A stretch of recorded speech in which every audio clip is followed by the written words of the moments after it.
When single dad Ethan Walker opened his front door that October evening, expecting a simple blind date, he never imagined the whispered words that would change everything. "My kids are in the car."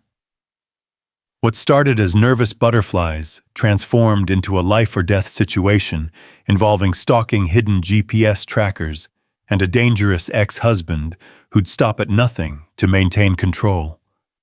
This is the story of how one man's compassion turned a first date into a rescue mission that would save an entire family. Stay with me until the end of this incredible journey and comment your city below so I can see how far this story has traveled around the world. The October wind carried the scent of fallen leaves through the suburban streets of Millbrook as Ethan Walker stood before his bathroom mirror, adjusting his collar for the third time in 5 minutes. His reflection stared back tired brown eyes, stubble. He'd forgotten to shave completely, and the kind of worry lines that came from 3 years of single parenthood. At 34, dating felt like learning a foreign language he'd once been fluent in. "Dad, you look weird," came a voice from the doorway. Ethan turned to see his 8-year-old son Marcus leaning against the frame, chocolate smeared across his cheek from the ice cream Ethan had bribed him with earlier. The boy's sandy hair stuck up at odd angles, defying the laws of physics and parental authority alike. "Thanks for the confidence boost, buddy," Ethan said, ruffling his son's hair. "Remember, Mrs. Patterson will be here any minute to watch you. Be good, okay?" Marcus rolled his eyes with the dramatic flair only children could master. "I'm always good. You're the one going on a date with a stranger from the internet." "It's not the internet, it's—" Ethan stopped himself. "How did you explain workplace matchmaking to an 8-year-old? Sarah from accounting set this up. Hannah seems really nice." The truth was, Ethan knew almost nothing about Hannah Miller. Beyond the basics, she was 31, worked as a nurse at Millbrook General, and had recently moved to town. Sarah had been annoyingly persistent about the setup, insisting they were perfect for each other, with the confidence of someone who'd never experienced the awkwardness of a first date in their life. The doorbell rang, and Ethan's stomach performed an Olympic-level gymnastics routine. Mrs. Patterson's arrival meant there was no backing out now. The elderly woman bustled in with her usual efficiency, armed with crossword puzzles and an endless supply of patience for Marcus's energy. "Have a wonderful time, dear," she said, settling into the living room chair she'd claimed as her own during previous babysitting sessions. "Don't rush back on my account." Ethan checked his watch, 6:47 p.m. Hannah was due to arrive at 7, and punctuality had always been one of his anxious tendencies. He straightened the throw pillows on the couch, moved a stack of Marcus's homework from the coffee table, and wondered for the 100th time why he'd agreed to this dinner at his house instead of meeting at a restaurant like normal people. The plan was simple. Hannah would pick him up, they'd drive to Romano's downtown, share some pasta and conversation, and he'd either have a nice evening or a good story to tell Marcus about why Daddy was staying single forever. Simple, controlled, safe. At exactly 7 o'clock, headlights swept across his front window. Ethan's heart rate spiked as he watched a silver Honda Civic pull into his driveway. Through the passenger window, he caught a glimpse of blonde hair and what looked like a warm smile. So far, so good. He opened the door before she could knock, not wanting to seem too eager, but also not wanting to keep her waiting. The woman standing on his porch was undeniably beautiful, shoulder-length blonde hair framing delicate features, bright blue eyes that seemed to hold secrets, and a nervous energy that mirrored his own. "Ethan?" she asked, though her voice carried an odd tension. "That's me," he replied, managing what he hoped was a charming smile. "You must be Hannah. You look lovely." She did look lovely, but there was something else, a tightness around her eyes, the way she kept glancing over her shoulder toward the street. Before he could analyze it further, she stepped closer and spoke in a whisper so quiet He almost missed it. My kids are in the car. The words hit Ethan like a physical blow. His smile faltered as confusion washed over him. Sarah hadn't mentioned children. Hannah hadn't mentioned children. And why were they in the car? Why was she whispering, "I'm sorry, what?" he asked, certain he'd misheard. Hannah's eyes darted to the street again before meeting his. My kids, Emma and Jake, they're in my car. I couldn't find a babysitter and I almost canceled, but... She paused, her voice dropping even lower. I really needed to get out tonight. I know this is weird. I know this ruins everything, but... Hey, slow down.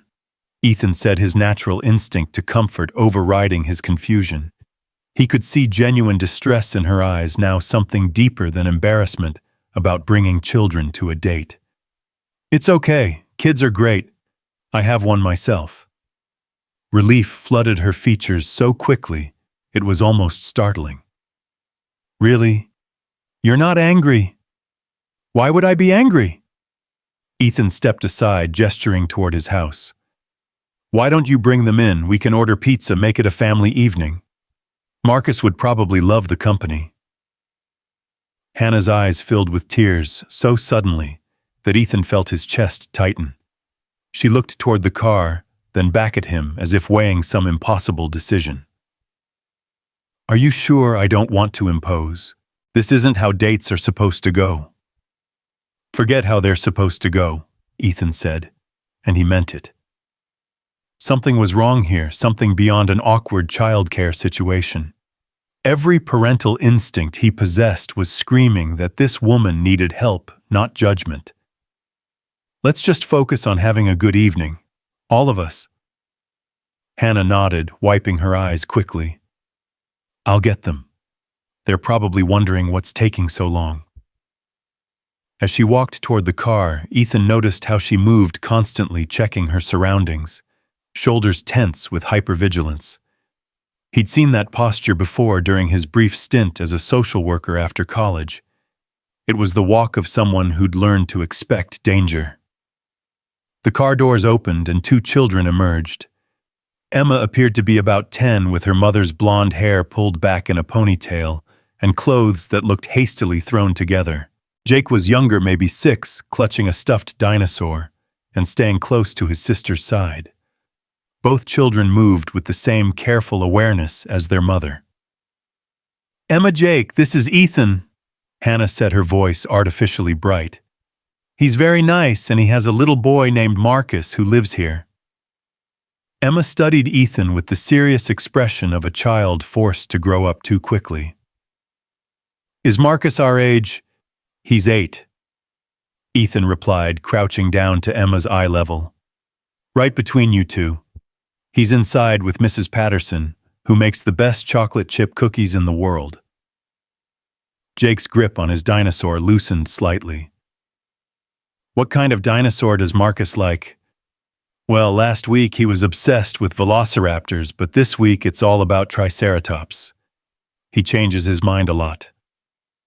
I like triceratops too, Jake whispered, the first genuine smile Ethan had seen from any of them. Perfect. Come on, let's go meet him.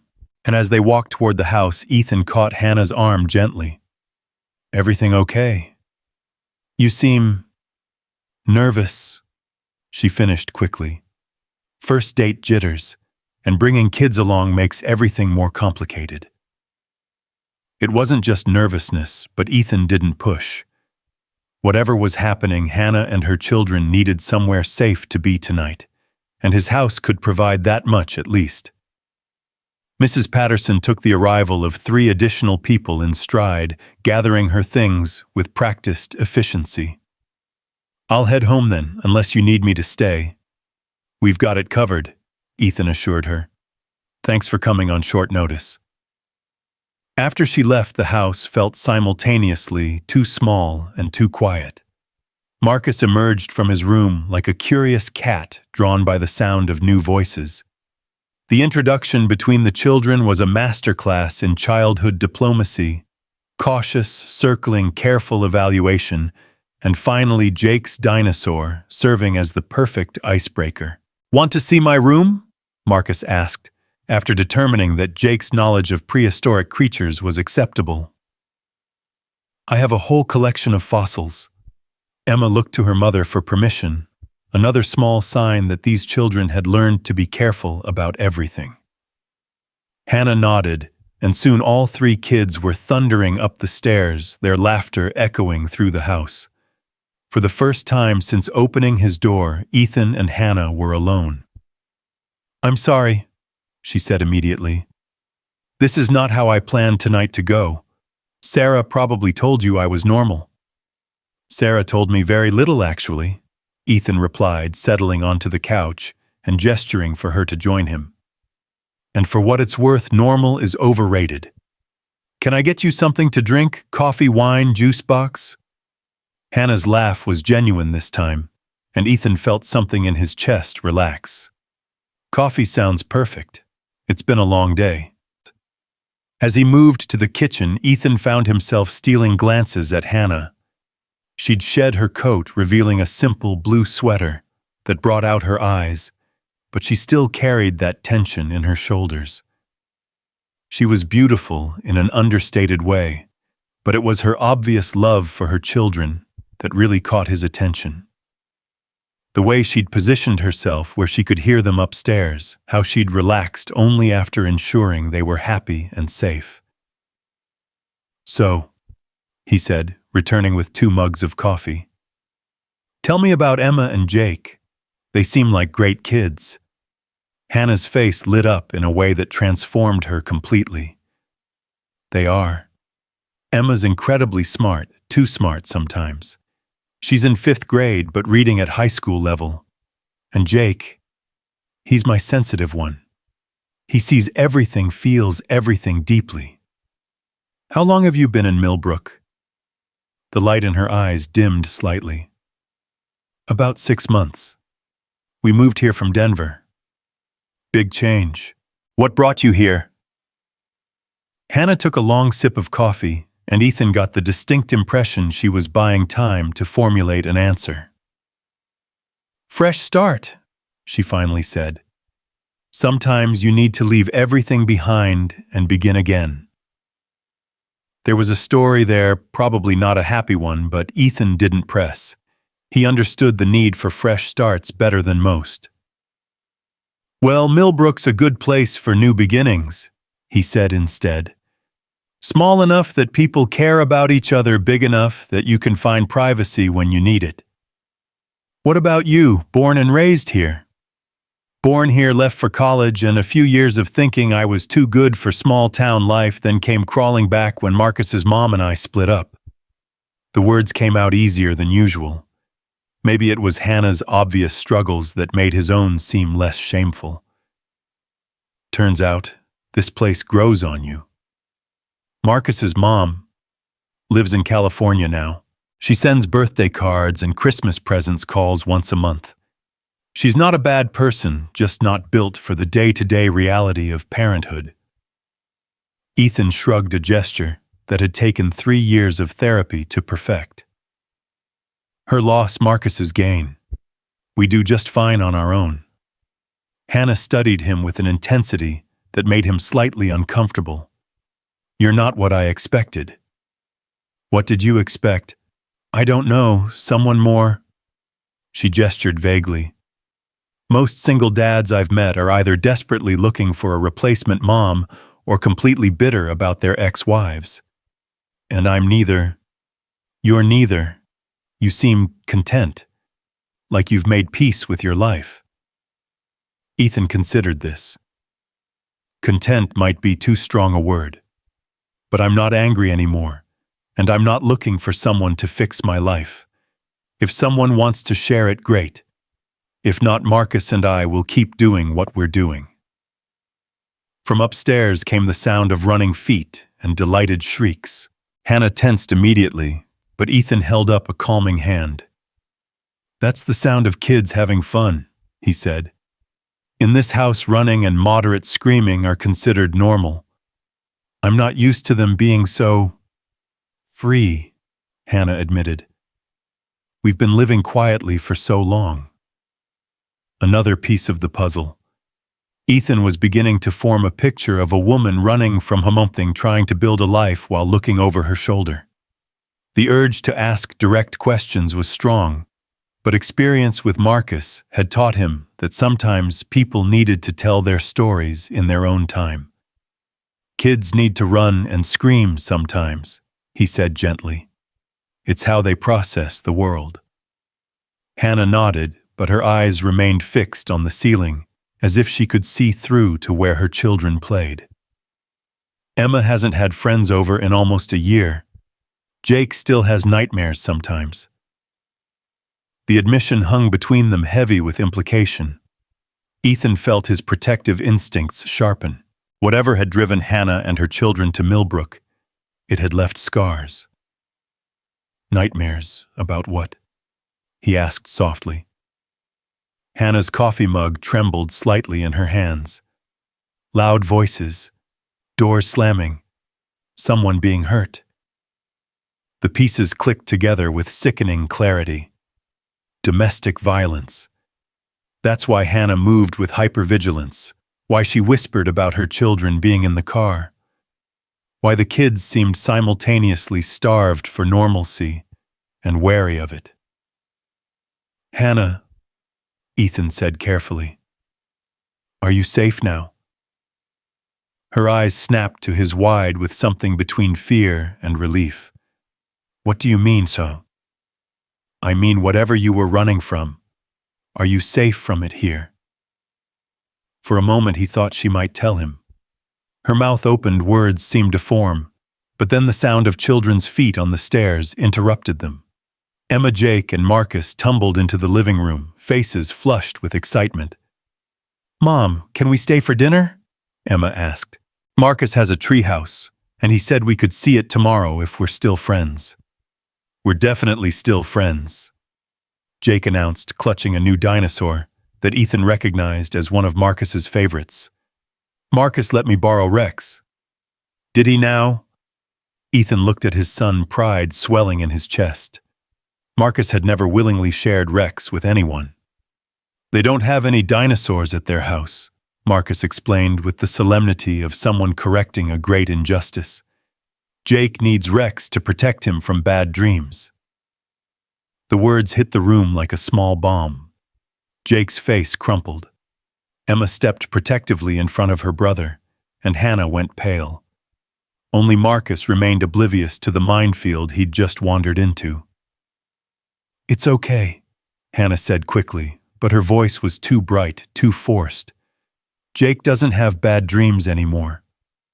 I do sometimes, Jake whispered, contradicting his mother with the brutal honesty of childhood. But maybe Rex will help. Ethan felt something fierce and protective rise in his chest. This little boy, clutching a stuffed dinosaur like a talisman against whatever monsters haunted his sleep, had just broken his heart completely. You know what? Ethan said, dropping to Jake's level. Rex is magic. He's protected Marcus from bad dreams for 3 years. I bet he'd love to help protect you, too. Jake's eyes widened. Really, he's magic. The most magic dinosaur in all of Millbrook, Ethan confirmed solemnly. But the magic only works if you really truly believe in it. I believe, Jake said immediately, clutching Rex tighter. Hannah was crying silently, tears streaming down her face as she watched this exchange. Emma had moved to her mother's side, small hand resting on Hannah's arm, in a gesture that spoke of too much experience comforting adults. Hey, Ethan said, standing and addressing all of them. Who's hungry? I was thinking we could order from Tony's Pizza. They have the best pepperoni in 3 counties. Can we get extra cheese? Marcus asked, immediately distracted by the prospect of food. We can get whatever you want, Ethan replied. This is a celebration. What are we celebrating? Emma asked suspiciously. New friends, Ethan said simply. New friends are always worth celebrating. as he pulled out his phone to call Tony's. Ethan caught Hannah's eye. She mouthed thank you, with such gratitude that he felt his throat tighten. Whatever hell this family had escaped, they deserved every moment of peace he could give them. While they waited for the pizza, the evening took on an almost surreal quality. The children played with an intensity that spoke of long-suppressed need for normalcy. Marcus showed off his room, his toys, his books, while Emma and Jake absorbed everything with the hunger of children who'd been deprived of simple childhood pleasures. Hannah gradually relaxed, though Ethan noticed she still positioned herself where she could see the front window. When he brought this to her attention by closing the blinds, she flashed him a look of such relief that his suspicions crystallized into certainty. Someone was looking for them. Someone Hannah was afraid of. "The pizza should be here in 20 minutes, he announced, settling back onto the couch. "Perfect timing for you to tell me what's really going on." Hannah stiffened. "What do you mean?" "I mean, this isn't about a babysitter falling through. You're running from someone and you're scared they'll find you." Ethan kept his voice gentle but firm. "I'm not going to judge you, and I'm not going to turn you away.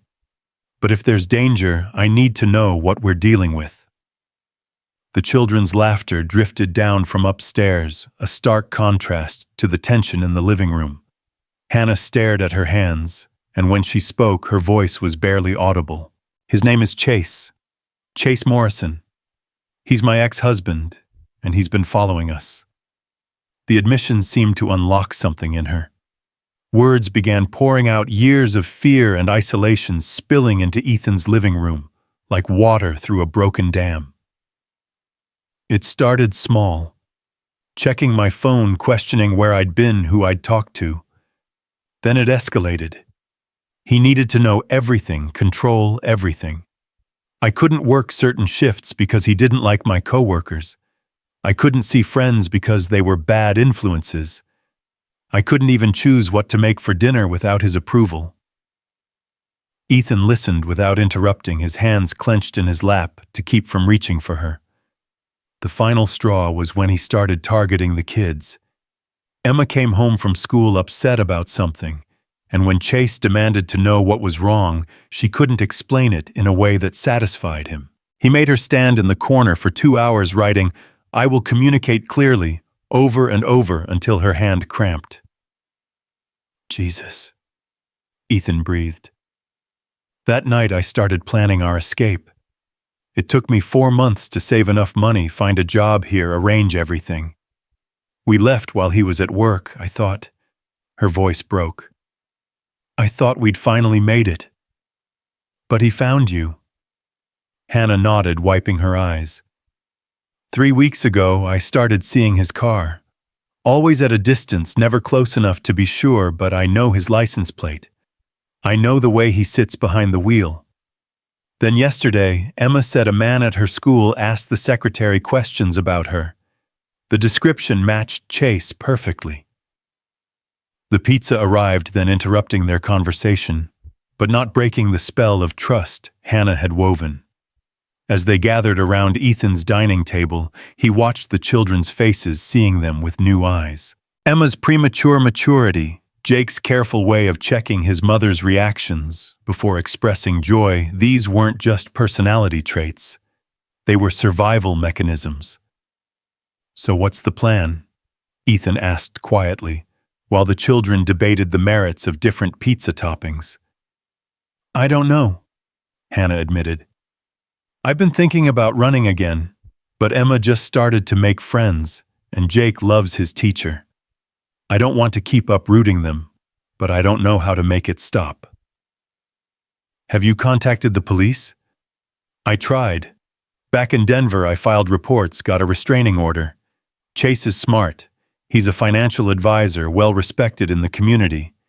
He never left physical evidence, never made direct threats. To the police, he looked like a concerned ex-husband trying to locate his children. What about here? Local law enforcement might be more responsive." Hannah laughed bitterly. "With what evidence? I've seen his car, but I can't prove it. A man asked questions at Emma's school. but the secretary didn't get his name. On paper, I look like a paranoid ex-wife keeping a father from his children. Ethan felt anger building in his chest, but he forced himself to remain calm. Getting emotional wouldn't help Hannah or her children. What they needed was a plan. "Okay," he said finally. "We need to think about this strategically. If Chase is here, if he's watching, then running again just postpones the problem. You need to force his hand, make him do something that gives you real evidence." "That sounds dangerous." "Everything about this situation is dangerous," Ethan pointed out. "At least this way, you control the circumstances." Hannah studied him with that intense gaze again. "Why are you helping us?" "You barely know me." The question caught Ethan off guard. Why was he helping? The smart thing would be to drive Hannah and her children home, wish them well, and go back to his uncomplicated life with Marcus. Instead, he was plotting strategy against a stalker he'd never met involving himself in a situation that could easily become dangerous.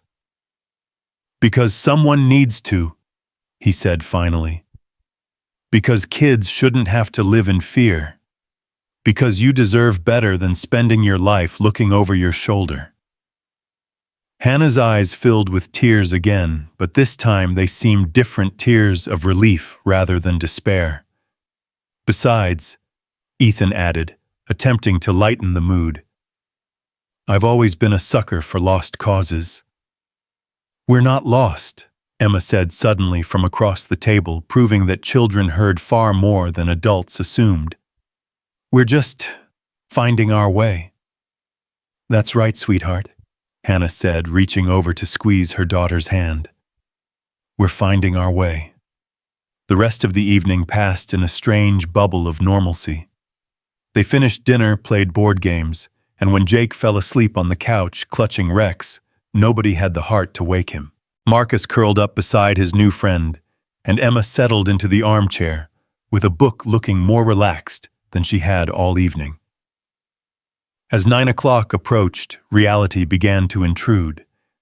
Hannah would need to take her children home back to whatever rental house or apartment they'd been hiding in. The thought of them leaving, of Hannah driving into the darkness while potentially being watched, made Ethan's stomach clench. "Stay," he said suddenly. Hannah looked up from where she'd been gently shaking Jake awake. "What?" "Stay here tonight. I have a guest room. Marcus has bunk beds. If Chase is watching your place, he'll expect you to come home. Let him wonder where you are." "Ethan, I can't ask you to." "You're not asking. I'm offering." He stood up, decision made. "Tomorrow we'll figure out a long-term plan. Tonight, everyone sleeps safely." Hannah looked around the room at Jake, still drowsy and clinging to Rex, at Emma, already half asleep over her book, at Marcus, who had somehow become a protective big brother in the space of a few hours.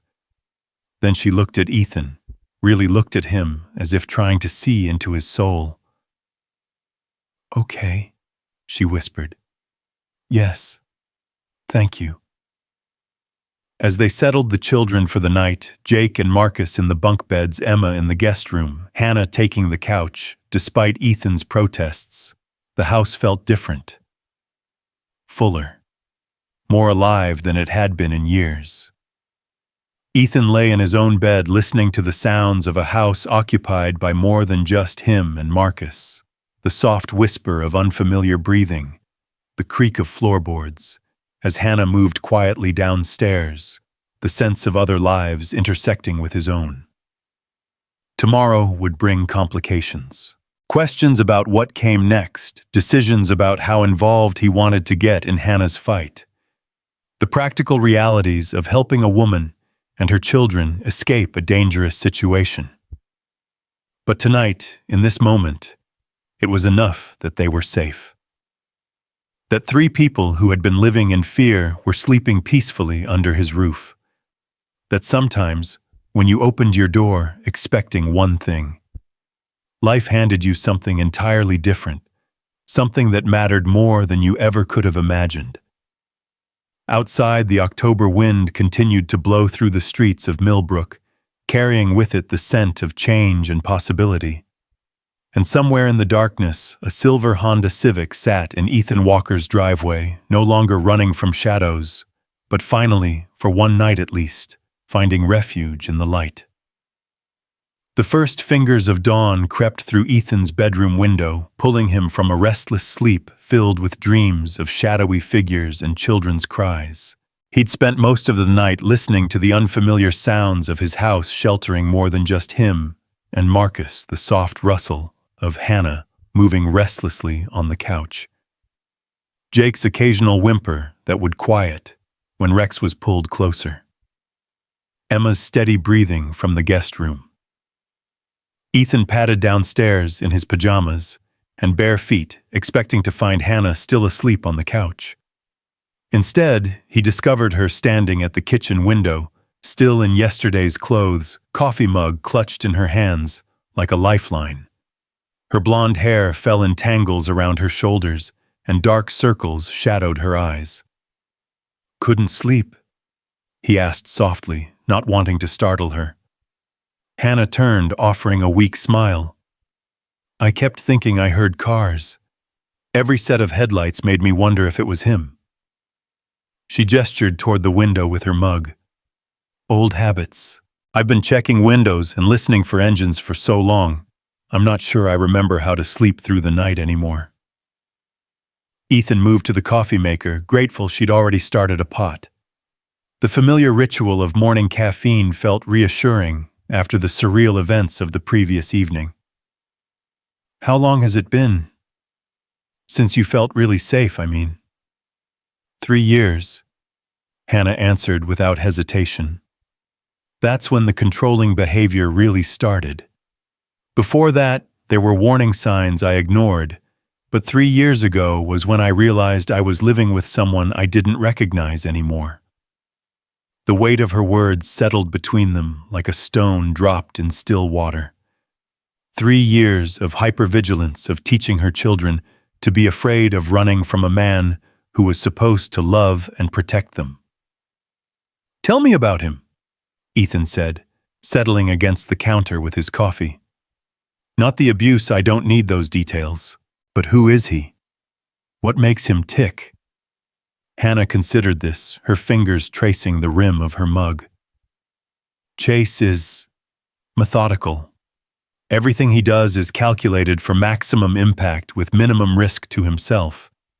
He's charming when he needs to be intimidating when charm doesn't work. He builds relationships with people in authority, police officers, judges, teachers, so when conflicts arise, they already see him as the reasonable one. Sounds like a sociopath." "I think he might be, or at least has sociopathic tendencies. He doesn't feel empathy the way normal people do, but he's incredibly good at mimicking it when it serves his purposes." Hannah's voice took on a clinical tone as if discussing a case study rather than the man who'd terrorized her family. "He genuinely believes he's entitled to control us. In his mind, we're his property, and our escape was theft." The sound of small feet on stairs interrupted their conversation.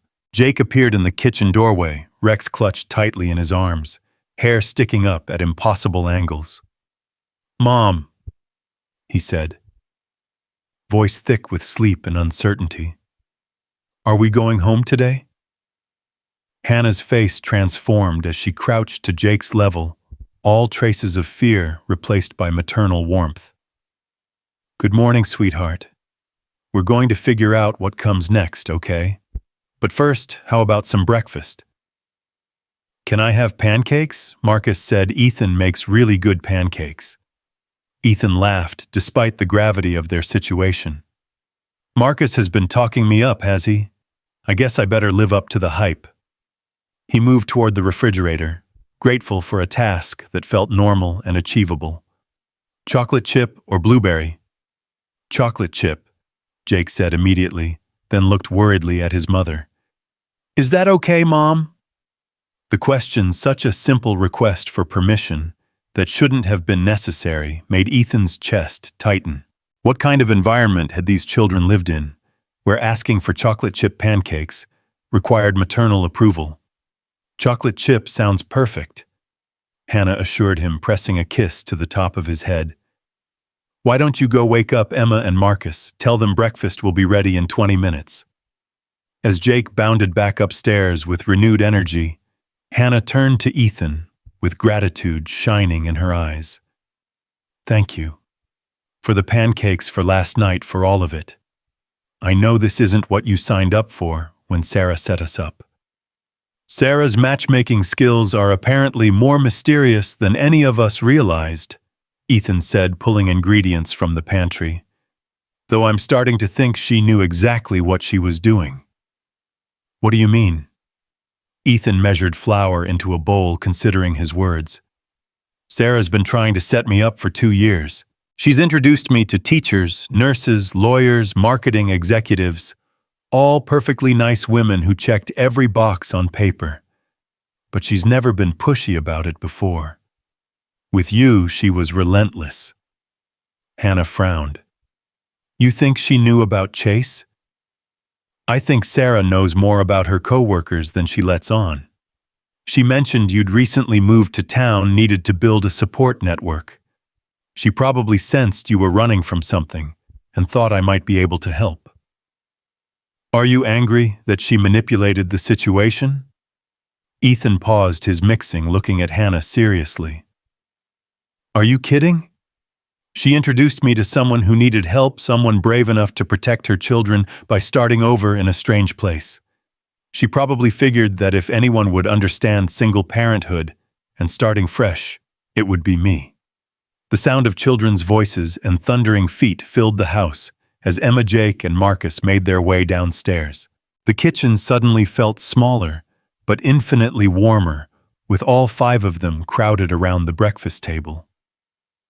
These are the best pancakes in the history of pancakes, Emma declared solemnly after her first bite. Jake, we need to learn this recipe. It's a family secret, Marcus announced importantly. Dad only teaches it to special people. Are we special people? Jake asked, with the earnestness only 6-year-olds could manage. Marcus looked at his father, then at Jake and Emma, then back at Ethan, with an expression far too mature for his 8 years. Yeah, he said finally. You're special people. Ethan felt his throat tighten again. In less than 24 hours, his son had gone, Kuman. From an only child to a protective big brother, opening his heart and home to 2 children who desperately needed both. After breakfast, while the children played in the backyard under Marcus's supervision, Hannah and Ethan sat at the kitchen table with fresh coffee and the weight of decisions that couldn't be postponed any longer. I've been thinking about what you said last night, Hannah began. About forcing Chase's hand. What did you have in mind? Ethan had spent the sleepless hours before dawn turning possibilities over in his mind. We need evidence. Real concrete proof that he's stalking you. The kind that even a charming financial advisor can't explain away. How do we get that without putting the kids at risk? We set a trap. Something that looks natural but actually documents his behavior. Ethan leaned forward, warming to his plan. You go about your normal routine work, grocery shopping, school pickup. But we add surveillance. Hidden cameras, maybe a GPS tracker on your car to see if he's following specific routes. Hannah shook her head. GPS trackers are expensive, and I wouldn't know how to set up surveillance equipment. I would. The simple statement hung between them, loaded with implication. Hannah stared at him, searching his face for something, doubt perhaps, or signs that he was making promises he couldn't keep. Ethan, this is serious. If Chase realizes what we're doing, then we make sure he doesn't realize it. Hannah, I'm not some naive guy playing hero. I did 2 years of social work after college, mostly with domestic violence cases. I've seen what men like Chase are capable of, and I've also seen how to stop them. What made you leave social work? Ethan was quiet for a moment, memories surfacing that he rarely allowed himself to examine. Burnout. Too many cases where the system failed, where women went back to their abusers because they had no other choice, where children got hurt, because we couldn't prove what everyone knew was happening. He met her eyes directly. But this is different. This is personal now. Through the kitchen window they could see the children building an elaborate fort out of fallen leaves and patio furniture. Emma was directing the construction with architectural precision, while Jake and Marcus provided labor and enthusiasm. The scene was so perfectly normal, so beautifully innocent, that it only strengthened Ethan's resolve. "Okay," Hannah said finally. "What's the plan?" "First, we establish patterns. You've been avoiding certain places, changing routes, staying unpredictable to throw him off. Starting today, we create a routine. Same time to work, same grocery store, same route to pick up the kids from school. That feels like painting a target on my back." "It is in a way, but it's a controlled target. We'll have cameras positioned at key locations and I'll be close by. If Chase is really following you, a predictable routine will force him to expose himself." Hannah wrapped her arms around herself, unconsciously seeking comfort. "And if he does more than just follow? What if he approaches me or tries something with the kids? Then we call 911 immediately. But honestly, I don't think he will. Men like Chase prefer to operate in shadows to maintain plausible deniability. Direct confrontation isn't his style, you said so yourself." "You're right. He's more likely to try psychological warfare. Flowers at work with notes about how much he misses us. Gifts for the children left where I'll find them. Things that look romantic or parental to outsiders but feel threatening when you know the context." Ethan nodded grimly. "Perfect. Those kinds of gestures are exactly what we need on camera. The more evidence we collect, the stronger our case becomes." A crash from the backyard sent both adults rushing to the window, but it was only the leaf fort collapsing under the weight of too much architectural ambition. The children's laughter echoed across the yard as they began rebuilding with even grander plans. "They look happy." Hannah observed a note of wonder in her voice. "When's the last time you saw them play like that?" "I can't remember. We've been so focused on staying invisible, staying safe. I forgot that children need more than just physical security, they need joy."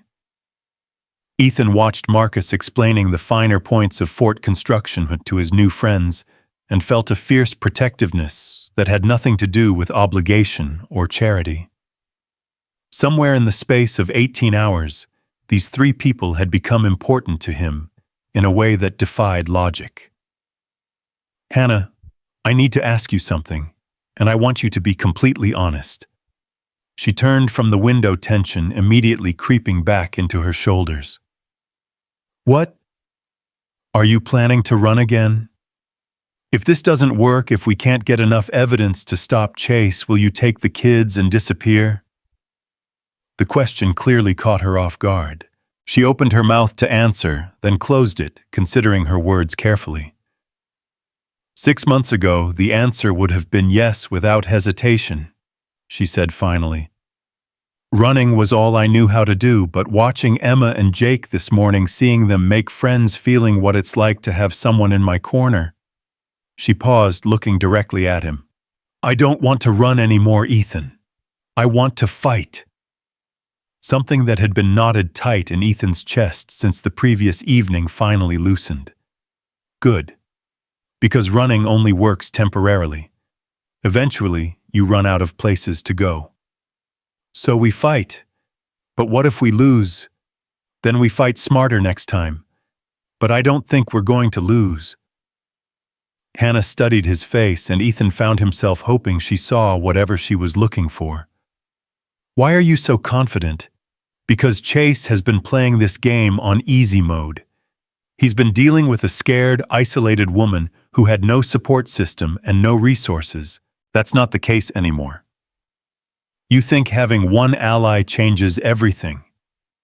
I think having the right ally changes everything, Ethan corrected. And you've got more than just me now. You've got Marcus, who's already decided Emma and Jake are family. You've got Mrs. Patterson, who has opinions about everything and connections everywhere. You've got Sarah from accounting, who's invested in this relationship working out. Chase might be methodical, but he's not prepared for a community that's decided to protect you. Hannah's eyes filled with tears, but for the first time since Ethan had met her, they seemed to be tears of hope rather than despair. Their planning session was interrupted by the sound of the front doorbell. Both adults froze, looking at each other with sudden anxiety. It was barely past 9 on a Saturday morning, too early for casual visitors, too late for emergencies. "Stay here," Ethan said quietly, moving toward the front of the house. "Ethan, what if it's not? Chase doesn't know where you are, remember. It's probably just a neighbor or a delivery." But as Ethan approached the front door, he could see through the side window that it wasn't a neighbor or delivery person. A man in an expensive suit stood on his porch, tall and lean, with carefully styled dark hair and the kind of practiced smile that didn't reach his eyes. Everything about him screamed success and respectability, from his polished shoes to his confident posture. Ethan's blood ran cold as he realized who was standing outside his door. Chase Morrison had found them. The man raised his hand to ring the bell again, and Ethan could see a wedding ring glinting in the morning sunlight, a ring he apparently still wore despite being divorced. The gesture felt both possessive and manipulative, a visual reminder to anyone who saw him that he was a family man, a husband concerned about his loved ones. Ethan's mind raced through possibilities. How had Chase tracked them here? Had he been watching the house all night? Did he know Hannah and the children were inside, or was this a fishing expedition? From the kitchen came the sound of Hannah's sharp intake of breath. She'd followed him despite his instruction to stay put, and had seen Chase through the window. Her face had gone white, and she was backing away from the door, as if the man outside might somehow sense her presence through the walls. "Mom?" came Emma's voice from the backyard door. "What's wrong?" The children were coming inside, drawn by some sixth sense that adults had whenever the atmosphere shifted from safe to dangerous.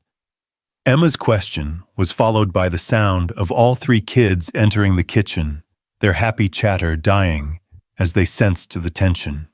Chase rang the doorbell again, longer this time, more insistent. He was close enough to the window that Ethan could see his expression, clearly concerned and slightly confused, the perfect mask of a worried ex-husband looking for his family. "Hannah," Ethan said quietly, not taking his eyes off the man outside. "Take the kids upstairs. Now. Stay away from windows and keep them quiet." "What are you going to do?" "I'm going to find out what he wants." "Ethan, no. Don't open that door. He's dangerous. He's dangerous to you and the children. Right now, I'm just a stranger who might or might not know where you are." Ethan turned to look at her, trying to project more confidence than he felt. "Trust me. I've dealt with men like him before." Hannah hesitated for a moment longer, then gathered Emma and Jake with urgent whispers. Marcus looked confused, but followed his new friends upstairs without question, and soon the house was quiet, except for the sound of Ethan's heartbeat and Chase's continued assault on the doorbell. Ethan took a deep breath, composed his features into an expression of mild annoyance, and opened the door. "Can I help you?" he asked, making his tone slightly impatient, as if he'd been interrupted during something important. Chase's smile was immediately warm and apologetic, a masterclass in instant charm. "I'm so sorry to bother you this early on a Saturday morning. I'm Chase Morrison, and I'm looking for my ex-wife and children. I believe they might have visited here last night." The man's voice was smooth and reasonable, tinged with just the right amount of concern. If Ethan hadn't known the truth, he might have found himself sympathetic to this well-dressed father searching for his family. "Your ex-wife?" Ethan replied, letting confusion color his voice. "I'm sorry, I think you might have the wrong house. Hannah Miller, blonde, about 5'6", with 2 children, Emma and Jake." Chase's smile never wavered, but Ethan caught a flicker of something cold in his eyes. "Her car was seen in this neighborhood last night, and I'm worried something might have happened to them." "Miller." Ethan made a show of thinking about it. "Oh, you mean Hannah from the hospital? We work together occasionally, but I haven't seen her recently." It was a calculated risk admitting to knowing Hannah while denying recent contact. But Ethan figured that Chase probably already knew about Hannah's job and might have information about her coworkers. Complete denial would seem suspicious. "You work together?" Chase's interest sharpened slightly, though he maintained his concerned facade. "At Millbrook General. I do some consulting there. IT support." The lie came easily. Ethan had actually done some computer work for the hospital's billing department the previous year. "But like I said, I haven't seen Hannah lately. Is everything okay? You seem worried." Chase stepped closer, and Ethan caught a whiff of expensive cologne mixed with something else, an underlying tension that belied his calm exterior. "There was a miscommunication about custody arrangements," Chase said smoothly. "I was supposed to pick up the children this weekend, but when I went to her apartment, they weren't there. A neighbor mentioned seeing them leave with a dark-haired man, and another neighbor saw them in this area." Every word was carefully chosen, designed to paint Ethan as a potential kidnapper and Chase as a concerned father. Ethan had to admire the man's skill even as it made his skin crawl. "That sounds stressful," Ethan said sympathetically. "Have you tried calling her cell phone? Or maybe checking with other friends?" "Of course I have," Chase replied, allowing a hint of frustration to creep into his voice. "I've been trying to reach her all night. I'm starting to worry that something serious has happened." The performance was flawless. To any observer, Chase would appear to be a devoted father, driven to desperate measures by fear for his children's safety. The fact that he was actually a stalker who had no legal right to see those children would be impossible to detect from his demeanor alone. "Well, I'm sorry I can't help you," Ethan said, beginning to close the door. "But I'm sure everything's fine. Maybe she took the kids on a spontaneous trip." Chase's hand shot out, stopping the door from closing completely. The movement was quick and aggressive, a crack in his careful composure. "Actually," he said, and now his smile had a sharper edge, "I noticed there's a Honda Civic in your driveway. Silver Honda Civic with Colorado plates. That's Hannah's car." Ethan's pulse spiked, but he forced himself to remain calm. "Is it? I hadn't noticed the plates. My neighbors park in my driveway sometimes when they have guests over. The Johnsons next door are having some kind of family gathering." "The Johnsons," Chase repeated, his eyes scanning Ethan's face for signs of deception. "Nice people. Been here longer than I have."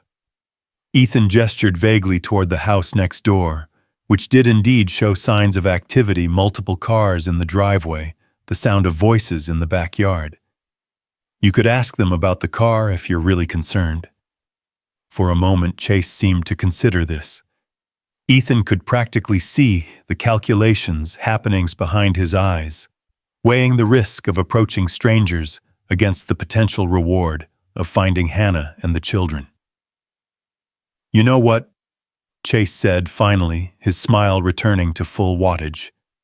"I think I will do that. Thank you for your time, Mr. Walker. Ethan Walker." "Thank you, Mr. Walker. And if you do happen to see Hannah or hear from her, could you ask her to call me? I'm sure this is all just a misunderstanding, but I'm worried about the children." "Of course," Ethan lied smoothly. "I hope you find them soon." Chase stepped back from the door, but he didn't leave immediately. Instead, he stood on the porch for a long moment, studying Ethan's face as if trying to memorize every detail. "Enjoy your Saturday," he said finally, and then he was walking down the front steps toward the Johnsons' house. Ethan closed the door and immediately turned the deadbolt, his hands shaking slightly from adrenaline. Through the side window, he watched Chase approach the Johnsons' front door with the same confident stride, the same concerned expression he'd worn moments before. Upstairs, he could hear urgent whispers and the sound of footsteps moving away from windows. Hannah would be terrified, wondering what had happened, whether Chase had somehow talked his way inside. Ethan climbed the stairs quickly, finding all four of them huddled in Marcus's room. The children on the bottom bunk, Hannah standing guard by the window with a baseball bat she'd apparently found somewhere. "He's gone," Ethan said immediately. "He's talking to the Johnsons now, but he doesn't know you're here." Hannah's legs seemed to give out with relief, and she sat heavily on Marcus's desk chair. "What did he say? What did you tell him?" "He said he was looking for his ex-wife and children because of a custody mix-up.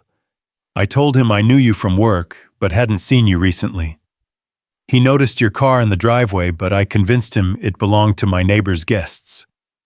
"Did he believe you?" Ethan considered this. "I think so. He's good, really good at reading people, but I used to deal with manipulative clients all the time in social work. The key is mixing truth with lies so you don't have to remember everything you've said." Emma had been listening with the intense concentration of a child trying to understand adult dangers.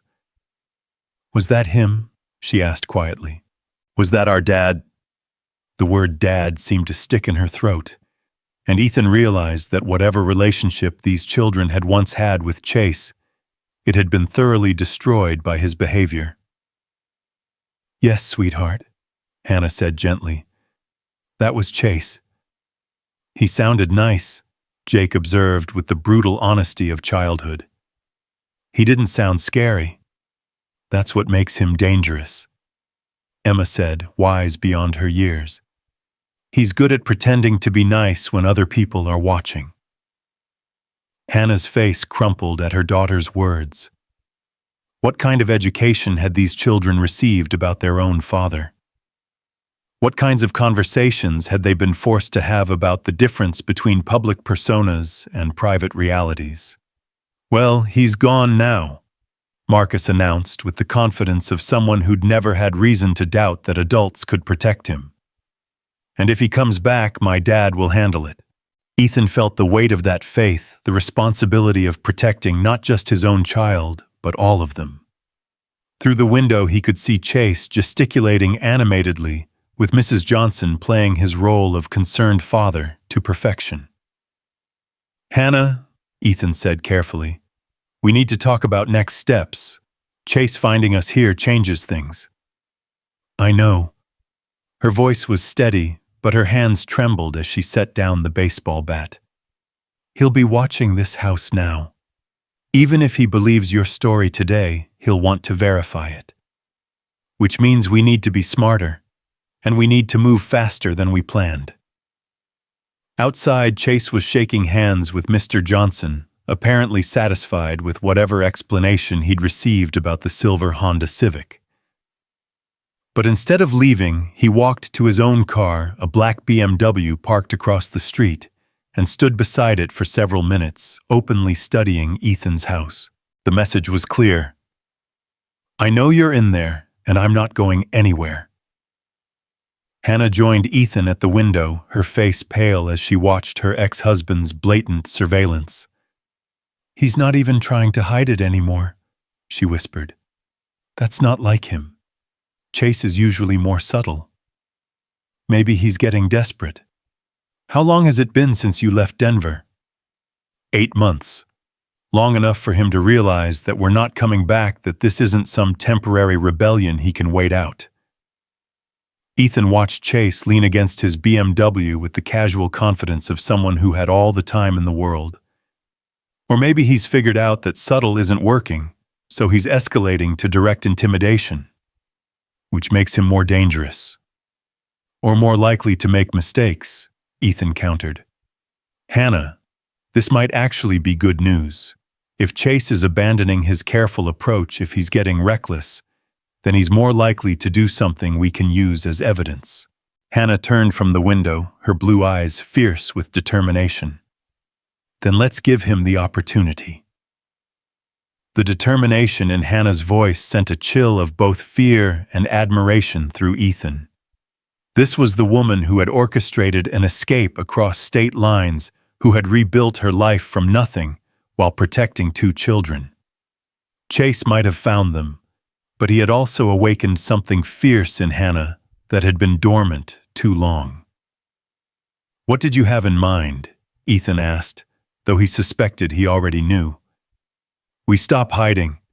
We make ourselves visible, predictable, just like you suggested, but we do it smart. Hannah moved away from the window, her movements sharp and purposeful. If Chase wants to watch us, we'll give him something worth watching. From across the street, Chase continued his surveillance, no longer bothering with the pretense of subtlety. His BMW gleamed in the morning sunlight, like a predator marking territory, and Ethan could see him talking on his cell phone, probably reporting their location to someone or arranging for backup surveillance. Kids, Ethan said, turning to the 3 children who had been following the adult conversation with varying degrees of comprehension. How would you like to go on an adventure today? Marcus perked up immediately. What kind of adventure? The kind where we help Emma and Jake's mom solve a very important puzzle. Ethan crouched to their level, choosing his words carefully. But it means we all have to be very brave and very smart. Emma studied his face with those 2 serious eyes. It's about him, isn't it? About Chase? The casual use of her father's first name struck Ethan like a physical blow. These children didn't even call him Dad anymore. That relationship had been so thoroughly destroyed that he'd become simply Chase, a threat to be managed rather than a parent to be loved. Yes, Hannah said, settling beside her daughter on the bed. It's about Chase, and it's about making sure he can never hurt us again. Are we going to call the police? Jake asked, still clutching Rex tightly. Eventually, Ethan replied. But first we need to collect evidence. We need to prove to the police that Chase has been following you, bothering you, making you feel unsafe. Like when he left flowers at my school? Emma asked. Hannah's head snapped toward her daughter. What flowers? When? Last week. The secretary said a nice man brought them for me, said he was my father, and wanted me to know he was thinking about me. Emma's voice was matter of fact, but Ethan could see the tension in her small shoulders. I threw them away before you picked me up. Emma, sweetheart, why didn't you tell me? Because I knew it would scare you, and we were finally starting to feel safe here. The simple wisdom and protective instinct of a 10-year-old left both adults speechless for a moment. Emma had shouldered the burden of adult worries to protect her mother's peace of mind, a responsibility no child should have to carry. No more secrets, Hannah said firmly, pulling Emma into a fierce hug. From now on, we tell each other everything, no matter how scary it might be. We're stronger when we're honest with each other. Does that mean you'll tell us the real plan? Emma asked, her voice muffled against her mother's shoulder. Hannah looked at Ethan over her daughter's head, a silent question in her eyes. How much truth could children handle? How much should they be involved in their own protection? The real plan, Ethan said slowly, is to catch Chase doing something obviously wrong. Something so clear that even people who don't know the whole story will understand that he's the bad guy. Like following us? Jake asked. Exactly like following us. But we need it on camera, and we need witnesses who can testify that his behavior was threatening. Marcus, who had been unusually quiet, suddenly spoke up. My dad's really good with cameras. He helped the police catch the guy who was stealing packages from our neighbor's porch. Ethan smiled at his son's faith in his abilities. The package thief had been caught thanks to a simple doorbell camera and Marcus's eagle-eyed observation skills, but apparently the story had grown in the telling. "That's right," Ethan said, "and we're going to use those same skills to help Emma and Jake." Hannah stood up, her expression resolute. "What do we need to do?" "First, we establish the routine I mentioned yesterday. You go to work Monday, take your normal route, act like everything is business as usual. I'll follow at a distance with cameras, and if Chase is tracking you, we'll document it. What about the kids? I'm not putting them at risk to get evidence." "The kids stay with me. Marcus is off school for teacher planning day on Monday anyway, and I can call in sick. We'll say Emma and Jake are visiting cousins from out of town." "But Chase will expect to see them with me," Hannah protested. "If they're not in their normal routine, he'll know something's up." Ethan had already considered this problem. "Not necessarily. You've been unpredictable for months, right? Changing schedules, varying routines to throw him off. One day of the kids being somewhere else won't immediately scream trap to him. And it gets them safely out of the way while we gather evidence," Hannah added, understanding dawning in her eyes. From the window came the sound of a car door slamming. Chase was getting back into his BMW, apparently finished with his surveillance for the moment. But as he drove away, he moved slowly, deliberately, making sure anyone watching would see his license plate, would remember his presence in the neighborhood. "He's marking territory," Hannah observed with bitter recognition, "letting everyone know that we're his property and he's not giving up." "Good," Ethan said grimly. "Territorial behavior is exactly what we need to document. Judges understand property crimes, boundary violations. They might not immediately grasp the psychological aspects of stalking, but they definitely understand someone who won't respect clear boundaries." The rest of Saturday passed in careful planning disguised as normal family activities. They took the children to the park where Ethan discreetly tested camera angles and sight lines while the kids played. They went grocery shopping with Hannah, following her usual routine while Ethan noted potential surveillance points and escape routes.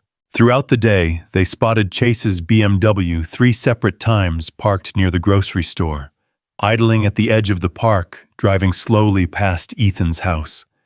Each sighting confirmed what they already knew: Chase had abandoned any pretense of subtlety and committed fully to open intimidation. "He's not even trying to hide anymore," Hannah murmured as they watched the black car cruise past for the second time that evening. "Which means he's confident," Ethan replied. "He thinks he's untouchable, that his word will carry more weight than yours if it comes to a legal battle."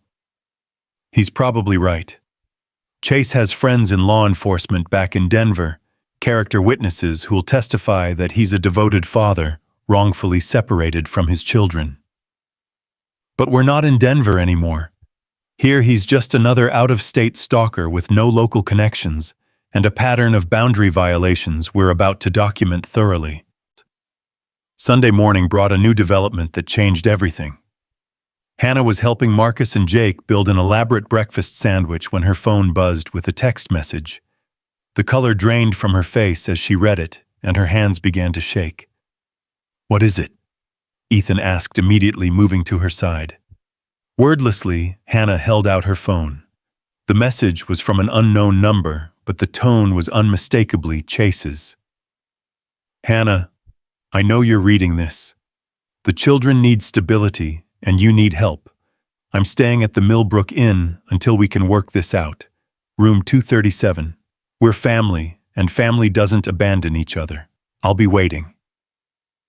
The casual possession implicit in the message, the assumption that Hannah would eventually come to him, that resistance was merely temporary, made Ethan's jaw clench with anger. "How did he get your new number?" he asked. "I don't know. I changed it when we moved here, only gave it to work and the kids' schools." Hannah stared at the phone, as if it might bite her. Unless what? Unless he has access to my phone records somehow." Chase is good with technology, and he has friends who work in telecommunications. The implications hit them both simultaneously. If Chase could access Hannah's phone records, he could track her movements, monitor her communications, potentially even listen to her conversations. "Turn it off," Ethan said immediately. "Right now. And remove the battery if you can." Hannah powered down the phone with shaking fingers. "If he's been tracking my phone, then he knows I've been here since Friday night. He knows I didn't go home. Which explains why he came here yesterday morning instead of waiting for you at your apartment." Emma, who had been quietly observing the adults' tension, spoke up from the breakfast table. "What does he want?" Hannah looked at her daughter, then at Jake, who had stopped building his sandwich to listen. "How did you explain to children that their father wanted to control them, own them, treat them like property rather than people?" "He wants us to come back," Hannah said finally. "He wants things to go back to the way they were before." "Before he scared us all the time?" Jake asked, with devastating innocence.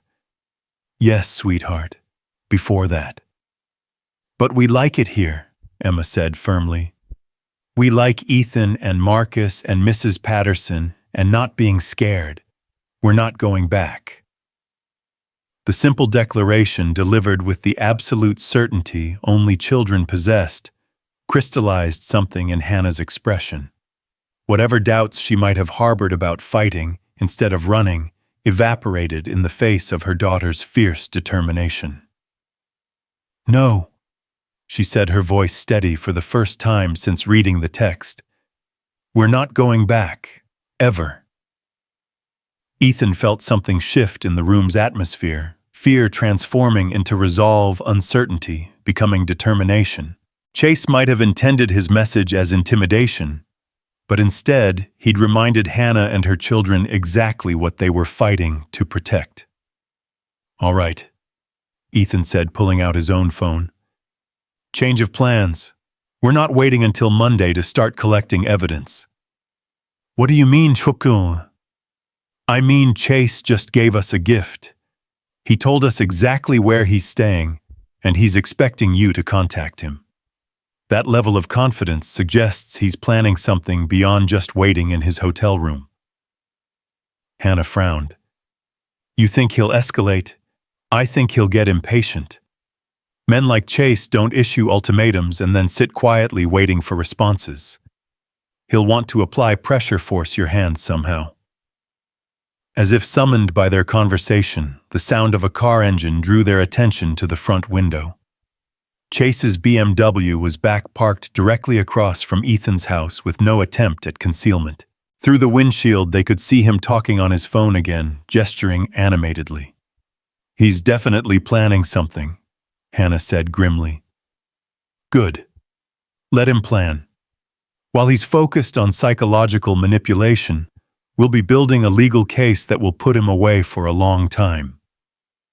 Ethan spent the next hour making calls to contacts from his social work days, a retired police detective who specialized in domestic violence cases, a family court advocate who understood stalking patterns, a private investigator who owed him a favor from a particularly difficult case 3 years earlier. The private investigator, a sharp-eyed woman named Rita Castellanos, arrived at Ethan's house within 2 hours of his call. She was small and unremarkable, the kind of person who could blend into any crowd, but her eyes missed nothing as she assessed the situation. "Standard stalking escalation pattern," she confirmed after reviewing the timeline of Chase's behavior. "He's moved from covert surveillance to overt intimidation. Next step is usually direct confrontation or property violation." "Property violation?" Hannah asked. "Breaking into your apartment, vandalizing your car, leaving items where he knows you'll find them. Things that send a message about his ability to access your personal space whenever he wants." "How do we catch him doing something like that?" Rita smiled grimly. "We give him opportunities and document everything. Hannah, I need you to go home." "Absolutely not," Ethan said immediately. "That's exactly what he wants. It's exactly what he wants, which makes it exactly what we need to give him under controlled circumstances. Rita pulled out a tablet and began sketching a plan. Hannah goes to her apartment, stays for exactly 1 hour, doing normal activities, laundry cleaning, meal prep. I'll have surveillance set up to catch any approach he makes. What if he tries to get inside? What if he hurts her? He won't, not yet. Chase is still in the intimidation phase, testing boundaries. He wants Hannah to know he can find her anywhere, that running is pointless. But he's not ready for direct violence that comes later if psychological pressure doesn't work.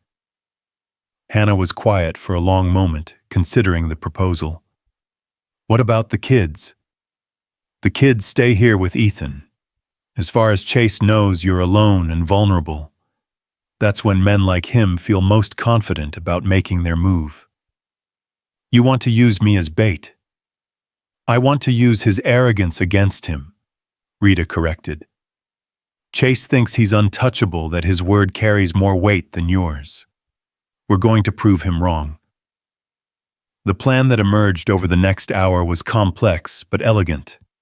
Hannah would return to her apartment Sunday afternoon, establishing a pattern that Chase could follow and predict. Rita would position surveillance equipment to document any approach he made, any boundary violations, any evidence of his ongoing harassment. Meanwhile, Ethan would keep the children safe while also serving as backup, close enough to respond if something went wrong, far enough away to avoid compromising the surveillance operation. This feels dangerous, Hannah said as they finalized the details. Everything about this situation is dangerous, Rita replied bluntly. The question is whether you want to control the danger or let it control you. At 3 o'clock Sunday afternoon, Hannah kissed her children goodbye with forced casualness, promising to return within 2 hours. Emma and Jake clung to her with the desperate intensity of children who had learned that separations could become permanent without warning. I'll be back, Hannah promised, kneeling to their level. This time is different. This time we're not running away, we're fighting back. Promise, Jake whispered. Rex clutched tightly in his arms. I promise. And you know what? When I get back, we're going to order Chinese food and watch movies until bedtime, all of us together. The mundane promise of takeout and family time seemed to comfort the children more than any grand declaration about safety or justice. Sometimes, the most powerful assurance was the simple expectation of shared normalcy. As Hannah drove away in her silver Honda Civic, followed at a discreet distance by Rita, in an unmarked van, Ethan gathered the 3 children in his living room and tried to project confidence he didn't entirely feel. All right, team, he said with forced cheer. Who wants to learn how to make the world's best chocolate chip cookies? The next 90 minutes passed in a blur of flour, sugar, and nervous energy. Ethan found himself checking his phone constantly, waiting for updates from Rita or Hannah, while the children threw themselves into cookie making with the desperate enthusiasm of kids trying to distract themselves from adult worries. Marcus, reading the room with the intuitive wisdom of childhood, appointed himself chief entertainer, regaling Emma and Jake with elaborate stories about his school adventures and neighborhood characters. His 8-year-old chatter filled the kitchen with normalcy, providing a soundtrack of innocence against the backdrop of very adult fears. At 4:30, Ethan's phone buzzed with a text from Rita. Subject arrived at apartment complex 20 minutes after target. Positioned in parking lot with clear view of her unit. Recording everything. The message should have been reassuring. Their plan was working. Evidence was being collected. But all Ethan felt was a sick dread in his stomach. Hannah was alone in her apartment, while her stalker ex-husband watched from the parking lot, and every instinct Ethan possessed screamed that something was about to go wrong. Dad, Marcus said, tugging on Ethan's sleeve. The timer went off. The cookies are ready. Ethan blinked, realizing he'd been staring at his phone for several minutes, while 24 chocolate chip cookies turned golden brown in his oven. He pulled them out, quickly, grateful for the simple task that grounded him in the present moment. "Perfect timing," he said, though his voice sounded strained even to his own ears. Emma appeared beside him, studying his face with those perceptive eyes. "She's going to be okay," she said quietly. "Mom's really brave when she needs to be." The fact that a 10-year-old was comforting him about her mother's safety highlighted exactly how upside down this situation had become. These children had been forced to develop resilience and wisdom far beyond their years, and Ethan felt a fresh surge of anger at the man who had stolen their innocence.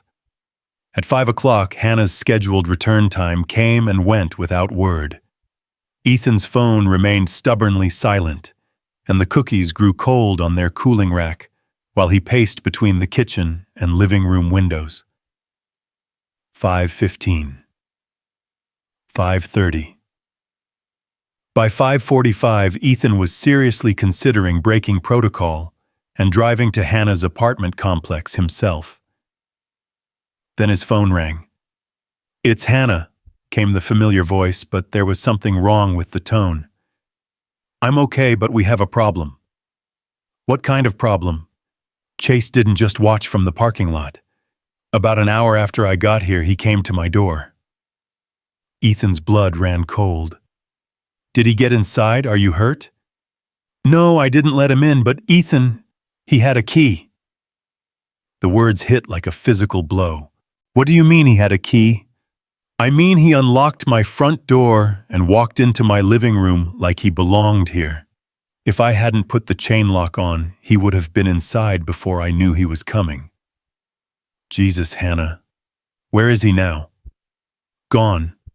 Rita got it all on camera, him using the key, me telling him to leave him standing in my doorway making threats. But Ethan, if he has a key to my apartment, then he's been inside before. Probably multiple times." Ethan felt sick thinking about the implications. "Hannah, get out of there. Now. Don't pack anything. Don't worry about belongings. Just leave." "I'm already in my car. Rita's following me back to your house." "But Ethan, what if he has cameras in there? What if he's been watching us, listening to our conversations?" The possibility had occurred to Ethan, but hearing it vocalized made it real in a way that turned his stomach. How long had Chase been violating Hannah's privacy? What had he seen? What had he heard? What intimate moments had he stolen through hidden surveillance? "We'll deal with that later," Ethan said firmly. "Right now, just focus on getting back here safely." "The kids are fine. They're making cookie crumb sculptures in the kitchen and asking when you will be home for Chinese food." Hannah's laugh was shaky but genuine. "Tell them I'm on my way. And Ethan, thank you for all of this. I know this isn't what you signed up for." "Hannah, stop. You don't need to thank me for doing what's right. I need to thank someone. I've been fighting this alone for so long, I'd forgotten what it felt like to have backup." 20 minutes later, Hannah's Honda Civic pulled into Ethan's driveway, followed by Rita's unmarked van. The children rushed outside before Ethan could stop them, surrounding Hannah with hugs and questions, and the kind of desperate relief that children displayed when adults they loved returned safely from danger. "Did you bring Chinese food?" Jake asked hopefully. "Not yet, sweetheart, but I will. Rita and I need to talk to Ethan first, then we'll order enough food for an army." Rita entered the house with the grim satisfaction of someone whose worst suspicions had been confirmed. She set up her laptop on Ethan's dining room table and pulled up video footage that made all three adults grow quiet with anger. The footage was crystal clear, Chase approaching Hannah's apartment door with confident strides, producing a key from his pocket, unlocking the door as if he had every right to be there. When the chain lock prevented him from entering fully, his expression shifted from confidence to fury in seconds. "Hannah, I know you're in there." His voice came clearly through the recording. "We need to talk." The children need stability, and this game you're playing needs to end. Hannah's voice muffled but audible from inside the apartment. Chase, I'm calling the police. You need to leave now. The police, Hannah. I'm their father. I have a right to know where my children are to make sure they're safe. You have no rights here. We're divorced and you're not supposed to contact me. There was never a restraining order that stuck, was there, just temporary measures that expired months ago. Technically, I'm not breaking any laws. The calculated nature of Chase's response, the way he'd clearly researched the legal loopholes, prepared his justifications, made Rita shake her head grimly. He's done this before, she said. This level of preparation doesn't happen overnight. The video continued with Chase making increasingly explicit threats disguised as concerned observations. He knew Hannah's work schedule, knew which school the children attended, knew details about their daily routines that should have been impossible for him to obtain. How is he getting this information? Ethan asked. Multiple sources, Rita replied. Phone tracking, social media monitoring, possibly human intelligence people he's paying or manipulating to watch and report. People like who? Ex-neighbors, former mutual friends, even strangers he's convinced to keep an eye out for his missing family. Chase has probably spent months building a surveillance network. Hannah sat in stunned silence, absorbing the scope of the violation. He's been watching us since before we left Denver. Probably planning your escape route before you even knew you were going to run, Rita confirmed.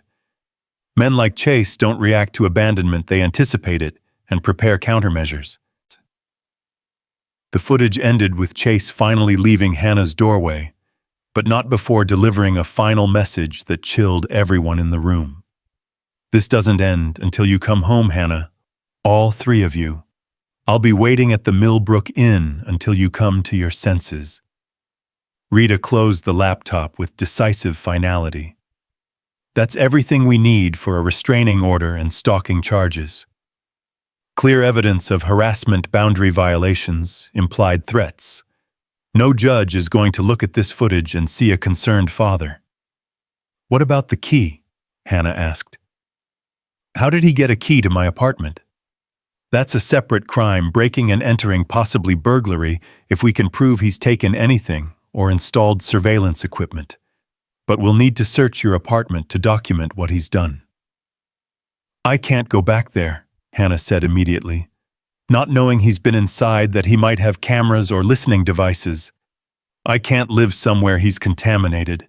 Ethan reached over and took her hand, surprised by how natural the gesture felt. You don't have to go back. You and the kids can stay here as long as you need to. Ethan, I can't ask you to. You're not asking. I'm offering. Hannah, you've been carrying this alone for too long. Let someone else help for a while. Rita looked between them with the knowing expression of someone who'd seen many domestic violence cases reach this crossroads. That's probably the safest option anyway. Chase knows where Hannah lives, but he doesn't know about the relationship between all of you. As far as he's concerned, Ethan is just someone Hannah works with occasionally. But won't he figure it out if Hannah doesn't go back to her apartment, if she doesn't show up at work tomorrow? We want him to figure it out, Rita said with a predatory smile. We want him to get frustrated, to escalate his behavior, to make the kind of mistakes that turn misdemeanor stalking into felony harassment. Right now, we have enough evidence for a restraining order. What we need is enough evidence to put him in prison. The plan that emerged over Chinese takeout and careful conversation was both simple and terrifying. Hannah would essentially disappear from her normal routine, forcing Chase to come looking for her in increasingly desperate and illegal ways. Every attempt he made to find her, every boundary he crossed, every threat he made would be documented and added to the growing case against him. It's psychological warfare, Rita explained. Chase's entire strategy depends on his ability to control the situation, to predict Hannah's responses. When she stops being predictable, when she stops responding to his pressure, he'll get desperate. And desperate people make mistakes, Ethan added, understanding the logic even as it terrified him. Exactly. But it also means you all need to be extremely careful. Desperate people are also dangerous people. As the evening wound down and the children settled in for another night at Ethan's house, Hannah found herself standing at the kitchen window again, looking out at the street where Chase's BMW had been parked just hours earlier. "He's not out there anymore," Ethan said, joining her at the window. "He doesn't need to be. He knows where we are now, knows this house is important to me somehow. He'll be planning his next move. Let him plan. We'll be ready." Hannah turned from the window to look at Ethan directly. "Are you scared?" The question caught him off guard. Was he scared? Absolutely. Terrified would be more accurate. But underneath the fear was something else. A fierce protectiveness that had nothing to do with obligation and everything to do with the way Emma's hand had found his during a scary part of their movie, the way Jake had fallen asleep clutching Rex and leaning against Ethan's shoulder, the way Hannah had looked at him when she said, "Thank you for doing what's right." "Yes," he said honestly. "I'm scared, but I'm also angry and I'm committed. Chase Morrison has terrorized you and your children for too long. It's time someone stood up to him. Even if it puts you and Marcus at risk." Ethan considered this, thinking about his son sleeping peacefully upstairs, dreaming 8-year-old dreams in a world where he'd never had to fear the adults who were supposed to protect him.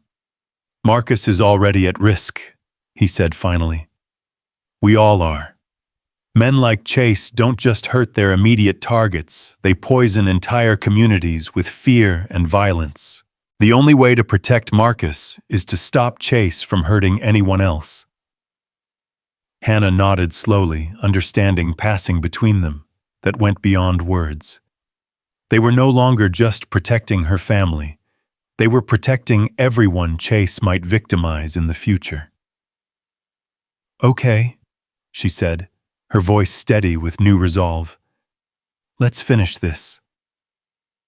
Outside, the October night was quiet and peaceful, giving no hint of the storm that was building. Somewhere across town, Chase Morrison was probably planning his next move, confident in his ability to force Hannah back under his control. He had no idea that his former victim had found allies, that his patterns had been documented, that his escalating behavior was walking him straight into a legal trap that would destroy him completely. The battle lines were drawn, and for the first time since leaving Denver, Hannah felt like she might actually win. Monday morning arrived with the kind of crisp October clarity that made everything seem possible. But Ethan woke with a knot of anxiety in his stomach that no amount of coffee could dissolve. Hannah had barely slept, spending most of the night alternating between checking on the children and staring out windows, waiting for Chase's next move. The call came at 7:23 a.m., just as Ethan was scrambling eggs for an unusually quiet breakfast table. Hannah's phone, which they'd turned back on to monitor Chase's communications, buzzed with an incoming call from the Millbrook Inn. "Don't answer it," Rita advised from her position at the kitchen table where she'd been monitoring surveillance feeds since 6 a.m. "Let him leave a message. We want him on record making his own threats." The phone rang 8 times before going to voicemail. Within seconds, a new message notification appeared. Hannah's hands trembled as she put the call on speaker for everyone to hear. Chase's voice filled the kitchen, smooth and reasonable, despite the underlying menace. "Hannah, it's me. I'm disappointed that you didn't come to the hotel yesterday. I thought we could resolve this like adults, but apparently you need more time to think about what's best for the children. I've taken the liberty of visiting Emma's school this morning to ensure she's receiving proper care in your absence." The administrators were very concerned when they learned you hadn't informed them of my visit. I've also contacted Jake's teacher about some behavioral concerns that need addressing. Children need both parents, Hannah. They need stability. Call me back within 6 hours, or I'll be forced to take more direct action to ensure their welfare. The message ended with a soft click that seemed to echo in the sudden silence. Emma's face had gone pale, and Jake had moved closer to his mother, sensing the adult tension, even if he didn't fully understand its source. He went to their schools, Hannah whispered, the implication hitting her like a physical blow. He's using the children as pressure points. Rita was already on her phone, dialing rapidly. I'm calling both schools right now. We need to establish that Chase has no legal right to information about the children and that his presence constitutes harassment. Emma spoke up from her place at the breakfast table, her voice small but determined. What did he tell them about me? About my behavior? Hannah knelt beside her daughter's chair, taking Emma's hands in hers. Whatever he said, it wasn't true. You've been perfect, brave, and smart, and so much stronger than any 10-year-old should have to be. But what if the teachers believe him? What if they think I'm a bad kid? The fear in Emma's voice, the terror that adults she trusted might turn against her based on her father's lies, broke something in Ethan's chest. These children had been living with the constant threat of having their reality distorted, their relationships poisoned by Chase's manipulation. Emma, Ethan said, sitting beside her. Good teachers can tell the difference between truth and lies. They've seen you in class, they know who you really are. One conversation with your father isn't going to change that. Marcus, who had been uncharacteristically quiet throughout breakfast, suddenly stood up with the decisive energy that always preceded his 8-year-old proclamations. Emma's the smartest kid in our grade, he announced. Everyone knows that. And Jake is really good at drawing dinosaurs. Nobody's going to believe bad things about them. The simple faith in his declaration seemed to bolster both Emma and Jake, reminding them that they had advocates beyond just the adults in this room. Rita finished her calls with grim efficiency. Both schools have been alerted. Chase presented himself as a concerned father conducting a surprise welfare check, but the principals weren't comfortable with his approach. Emma's teacher said he seemed more interested in asking about Hannah's behavior and schedule than about Emma's academic progress. He's fishing for information, Hannah said with bitter recognition. Trying to figure out where I am, what my routine looks like now. And creating a paper trail that makes him look like a devoted father while painting you as an irresponsible mother, Rita added. Classic manipulation strategy. Ethan felt anger building in his chest, not the hot, impulsive rage he might have felt as a younger man, but the cold, determined fury of someone who had seen too much injustice and refused to tolerate more. What's our next move? He asked. We accelerate the timeline, Rita replied. Chase is escalating faster than we anticipated, which means we need to force his hand before he has time to build more elaborate schemes. What does that mean exactly? Rita pulled out her tablet and began sketching a new plan.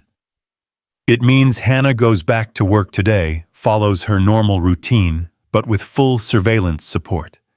We want Chase to follow her, to make contact, to do something so blatantly inappropriate that even his charm can't explain it away. Absolutely not, Ethan said immediately. That's too dangerous.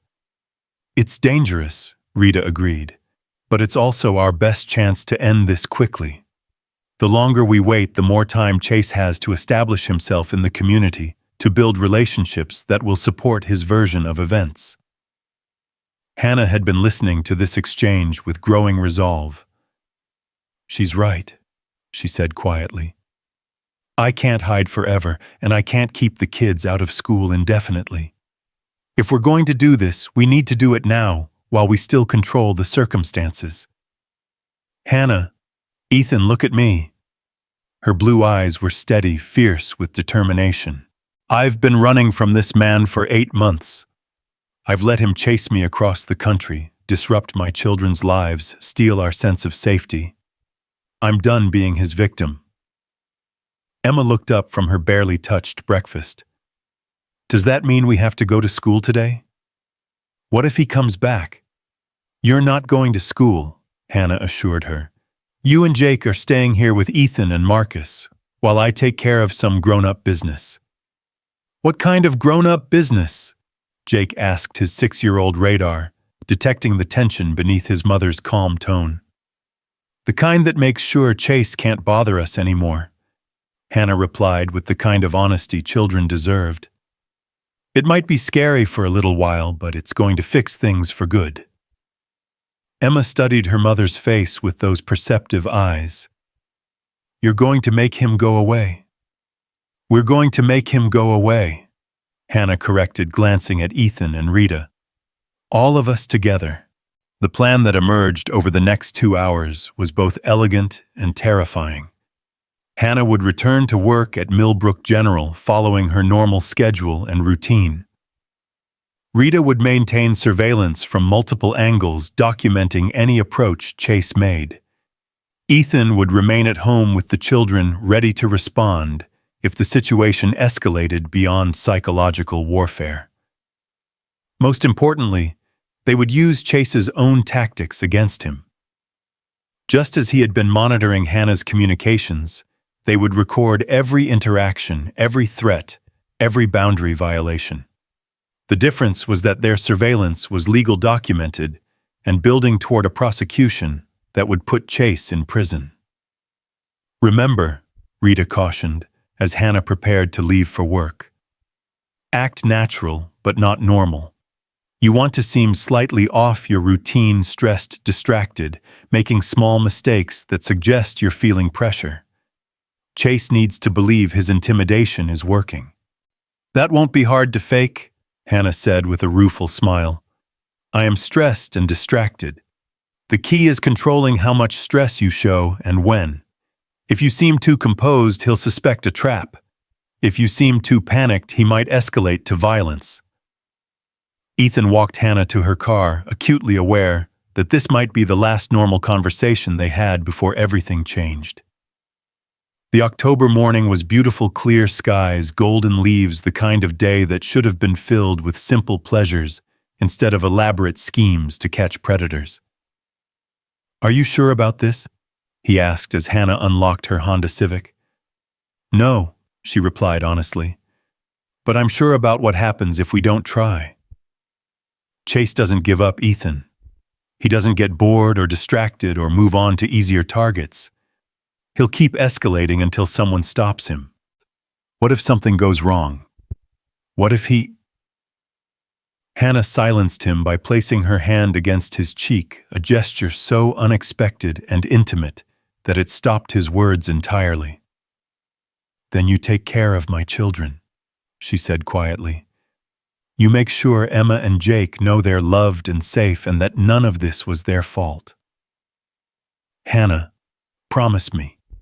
If something happens to me, promise you won't let them go back to him." The weight of what she was asking, the trust she was placing in him, left Ethan speechless for a moment. She was asking him to become a father to children he'd known for less than a week, to fight a legal battle against a man with resources and connections, to reshape his entire life around protecting 2 kids who deserved better than the hand they'd been dealt. "I promise," he said without hesitation. "But nothing's going to happen to you.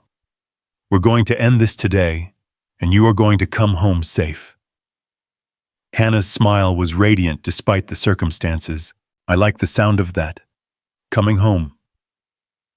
She drove away with a casual wave that masked the gravity of what they were attempting. From the front window, Ethan could see the children watching her departure with barely concealed anxiety. Emma held Jake's hand, while Marcus stood protectively beside both of them, all 3 united in their determination to be brave for the adults who were trying to keep them safe. The waiting began immediately. Rita positioned herself in the hospital parking lot with a clear view of all entrances while maintaining radio contact with Ethan. Hannah checked in every hour with brief coded messages that confirmed she was safe and that Chase had not yet made contact. The first sign of trouble came at 11:30 a.m. when Hannah's voice crackled through Rita's radio with barely controlled tension. Package delivery at the nurse's station. Addressed to me, no return address delivered by someone matching the target's description. Rita's response was immediate. Do not open it.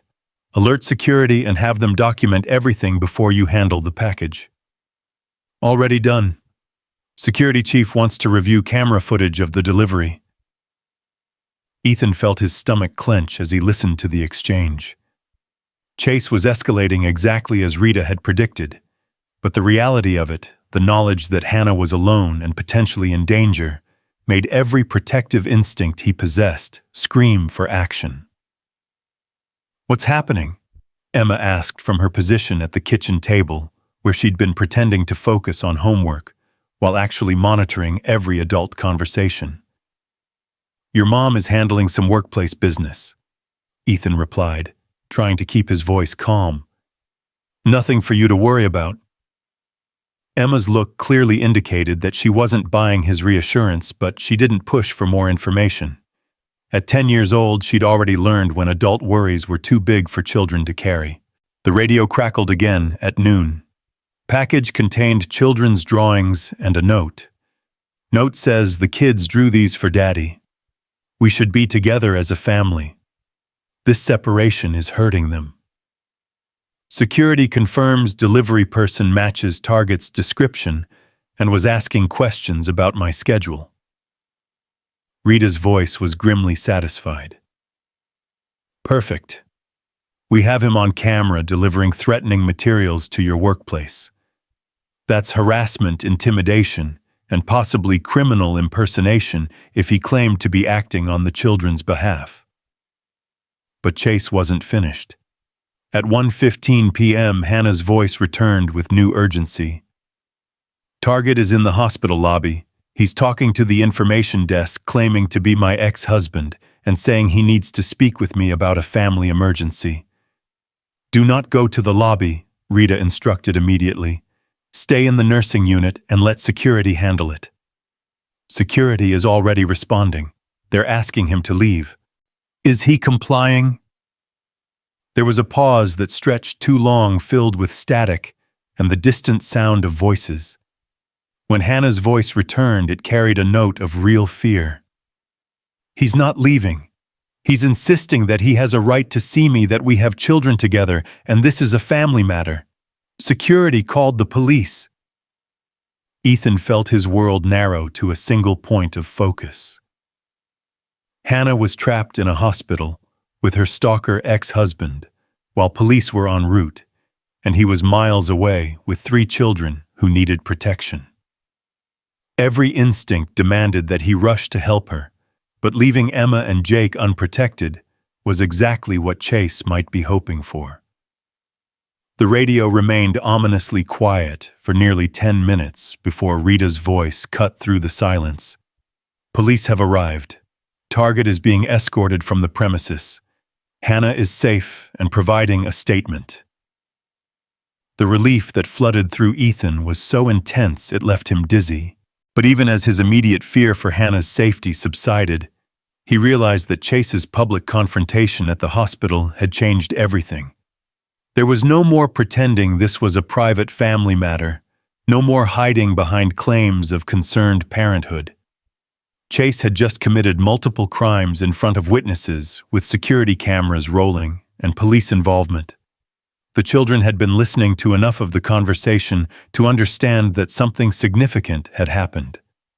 Marcus looked confused, Emma appeared worried but determined, and Jake was clutching Rex with white-knuckled intensity. "Is Mom okay?" Emma asked, with the direct honesty that cut through any adult attempt at deflection. "She's fine," Ethan replied, and for the first time all day it felt completely true. "She's safe and she'll be home soon." "What about Chase? Is he going to jail?" The question was so hopeful, so desperate for a simple solution to a complex problem, that Ethan felt his heart break a little.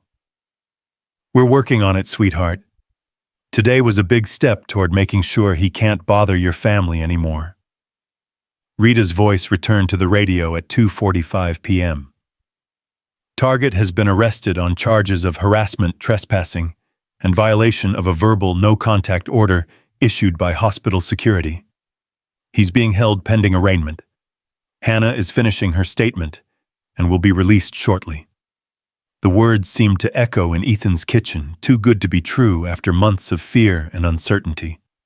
Chase Morrison was finally in police custody, facing real charges that couldn't be dismissed or explained away. But Ethan had worked in social services long enough to know that arrests were just the beginning of the legal process. Chase would make bail hire lawyers and use every resource at his disposal to minimize the consequences of his actions. The fight was far from over. Hannah arrived home at 4:30 p.m. looking exhausted but triumphant. The children rushed to meet her at the door, surrounding her with hugs and questions, and the kind of desperate relief that came from worrying about someone you loved.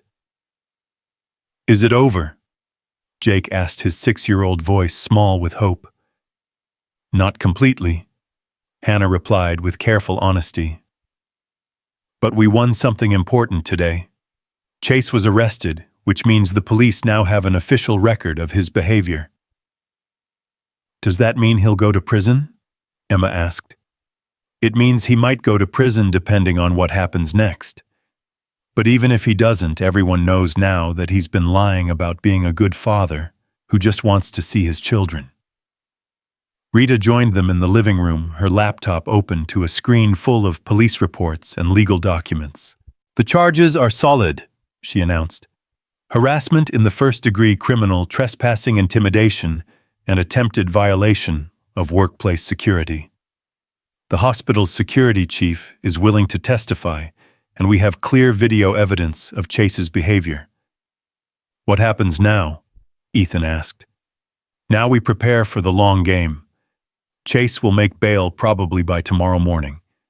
He'll hire a lawyer and try to paint this as a misunderstanding, a devoted father driven to desperate measures by being separated from his children." Hannah's expression hardened. "But we have evidence now, real evidence that can't be dismissed." "We do, but Chase has resources and he's smart. He'll use the time between now and his trial to build a counter-narrative, to find character witnesses who'll testify that he's a good man caught in a difficult situation." "So what do we do?" Rita's smile was predatory. "We make sure he doesn't have time to build that narrative. We push for the fastest possible trial date, and we keep documenting every contact he makes, every boundary he crosses, every attempt he makes to intimidate witnesses." The evening that followed was strange and surreal, part celebration, part war council, part ordinary family dinner. They ordered pizza again, and the children gradually relaxed as it became clear that the immediate danger had passed. Marcus regaled everyone with detailed plans for the treehouse he and Jacob were going to build, while Emma helped Hannah review legal documents with the serious concentration of someone far older than her years. But underneath the normalcy, everyone understood that they had crossed a point of no return. Chase was no longer an abstract threat lurking in the shadows. He was a concrete enemy with a court date and nothing left to lose. At bedtime, as Ethan tucked Marcus into the bottom bunk, while Jake settled into the top with Rex, his son looked at him with unusual seriousness. "Dad, are Emma and Jake going to live with us forever?" The question caught Ethan off guard. In all the strategic planning and legal maneuvering, he hadn't really considered the long-term implications of what they were building together. "I don't know, buddy. That depends on a lot of things that haven't been decided yet." "I hope they do," Marcus said, with 8-year-old certainty. "It's more fun having them here. And Jake really needs Rex to protect him from bad dreams." Looking up at the top bunk where Jake was already fast asleep, clutching the stuffed dinosaur that had become his talisman against fear, Ethan felt something shift in his understanding of what family could mean. Downstairs, Hannah was standing at the kitchen window again, but this time she wasn't scanning for threats. Instead, she was simply looking out at the quiet suburban street, where her children were finally safe enough to sleep peacefully. "Penny, for your thoughts," Ethan said, joining her at the window. "I was thinking about the first time I brought Emma and Jake here," she replied. "3 days ago when I whispered that my kids were in the car. I was so scared, so certain that I was ruining your evening and putting you in danger. And now—" Hannah turned to face him, and in the soft kitchen light, she looked younger somehow, as if some burden she'd been carrying had finally been lifted. "Now I think maybe Sarah knew exactly what she was doing when she set us up," she said. "Maybe she knew that you were exactly what we needed, and maybe we were exactly what you needed too."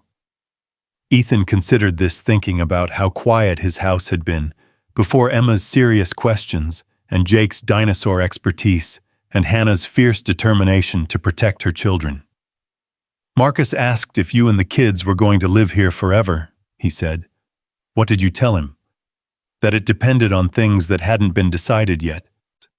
Hannah stepped closer, close enough that he could see the flecks of gold in her blue eyes, could smell the faint scent of her shampoo mixed with the lingering stress of the day. "What if I said I'd like to help decide those things?" she asked quietly. "I'd say that sounds like the best idea I've heard all week." The kiss that followed was soft and tentative, full of promise and possibility, and the careful hope of two people who had learned not to take happiness for granted. When they broke apart, Ethan could hear the sound of children's breathing from upstairs, the tick of the kitchen clock, the ordinary sounds of a house full of people who cared about each other. Outside, the October night was quiet and peaceful. Somewhere across town, Chase Morrison was sitting in a jail cell, probably planning his next move, confident that money and lawyers and charm could get him out of this temporary setback. He had no idea that his former victims had found something worth fighting for, something stronger than fear or isolation or the crushing weight of facing him alone. He had no idea that he had already lost. The legal battle would continue. There would be court dates and depositions and all the grinding machinery of justice.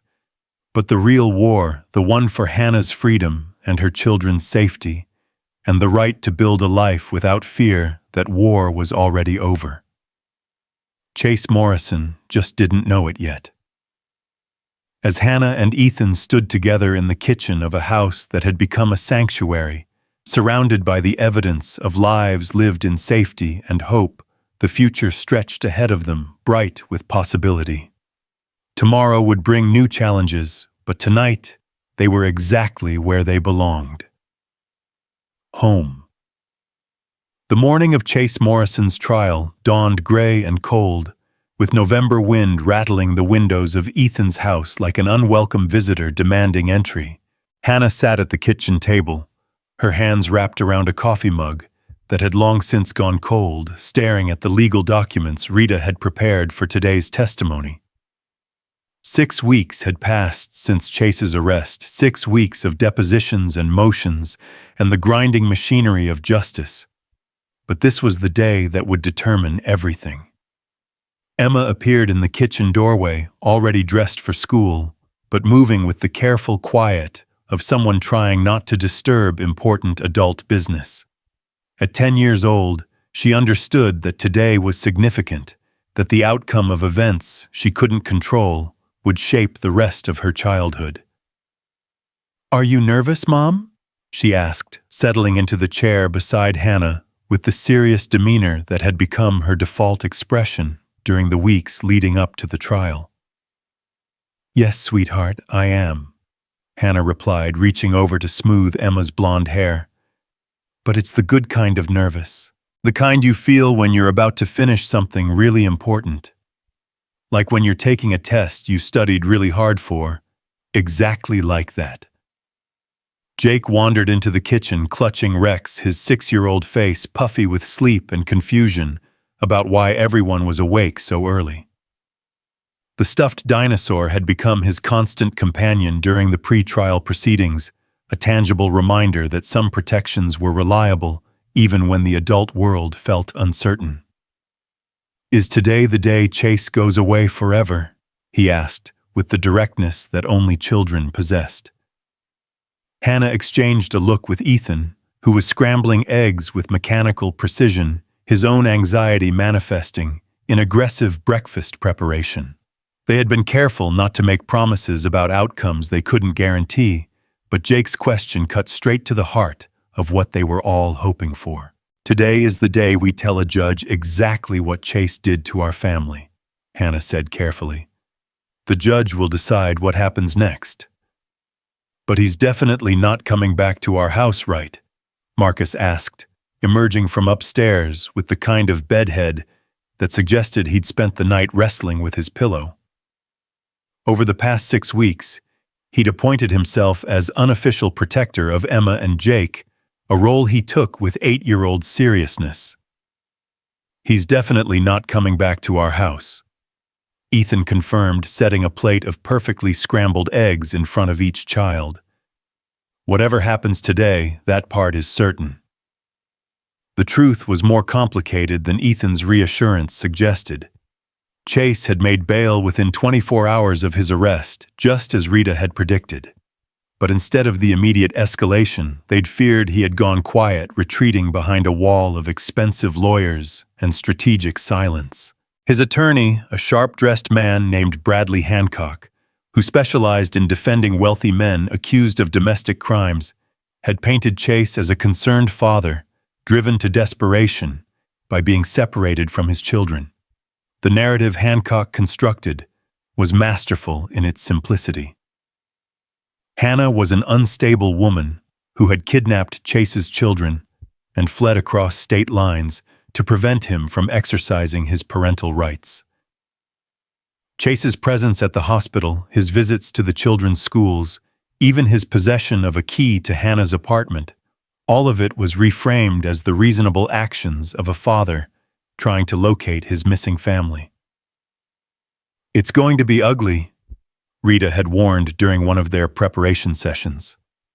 "Hancock will try to paint you as the villain Hannah. He'll bring up every mistake you've ever made, every moment of weakness, every time you lost your temper or made a questionable decision.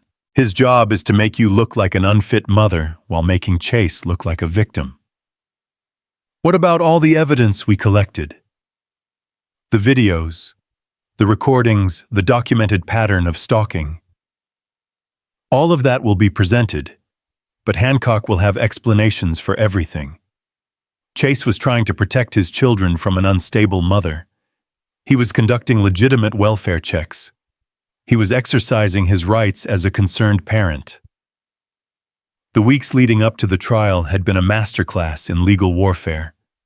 Hancock had filed motion after motion challenging the admissibility of evidence, questioning the credentials of expert witnesses, demanding psychiatric evaluations for Hannah, while painting Chase as a model citizen whose only crime was loving his children too much. But Rita and the prosecution team, led by District Attorney Maria Santos, had built their case methodically. They had hospital security footage of Chase's increasingly aggressive behavior. They had recordings of his threats. They had testimony from school officials about his inappropriate questioning. Most importantly, they had Hannah's own words delivered with the quiet strength of someone who had finally stopped running. The drive to the courthouse took place in unusual silence, with all 3 children understanding that this was not a day for normal conversation. Emma sat with a book in her lap, but never turned a page, while Jake held Rex with white-knuckled intensity. Marcus kept glancing at the adults, his 8-year-old radar detecting the tension that even careful parental reassurances couldn't disguise. "Will we be able to see you in there?" Emma asked as they pulled into the courthouse parking lot. No, sweetheart, Hannah replied. You'll stay with Ethan and Mrs. Patterson in a special waiting room while I talk to the judge. But I'll be thinking about you the whole time. What if the judge doesn't believe you? The question hung in the air like a physical weight. What if months of preparation and evidence and careful legal strategy weren't enough? What if Chase's money and connections and carefully constructed facade proved more convincing than the truth? Then we'll figure out what comes next, Ethan said, his voice steady despite the fear that threatened to overwhelm him. But Emma, I need you to remember something important. No matter what happens today, no matter what any judge decides, you and Jake and your mom are family now. Our family. And families protect each other. The courthouse steps were crowded with reporters and photographers drawn by the sensational elements of the case that had captured local media attention. Stalker ex-husband trial begins, read the headline in the Millbrook Gazette, while the regional news stations had picked up the story as an example of domestic violence that crossed state lines. Hannah pulled her coat tighter as they navigated through the crowd, shielding the children from cameras, and shouted questions. Chase was already inside, surrounded by his legal team, and projecting the calm confidence of someone who had never doubted his ability to control any situation. The courtroom itself was smaller than Ethan had expected, wood-paneled and formal in a way that made every whisper seem amplified. Chase sat at the defendant's table in an expensive navy suit, his posture relaxed and his expression mildly concerned, as if he were attending a business meeting about someone else's problems.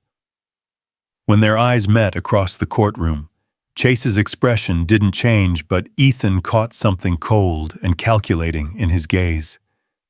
This was a man who had spent weeks planning his defense, preparing for this moment, when he would finally face the people who had dared to challenge his authority. Judge Margaret Thornfield entered with the kind of no-nonsense efficiency that suggested she had presided over too many domestic violence cases and had little patience for legal theatrics. She was in her late 50s, with silver hair pulled back in a severe bun, and eyes that seemed to see through every carefully constructed argument to the truth beneath. This is the matter of People versus Chase Morrison, she announced, her voice carrying clearly through the courtroom.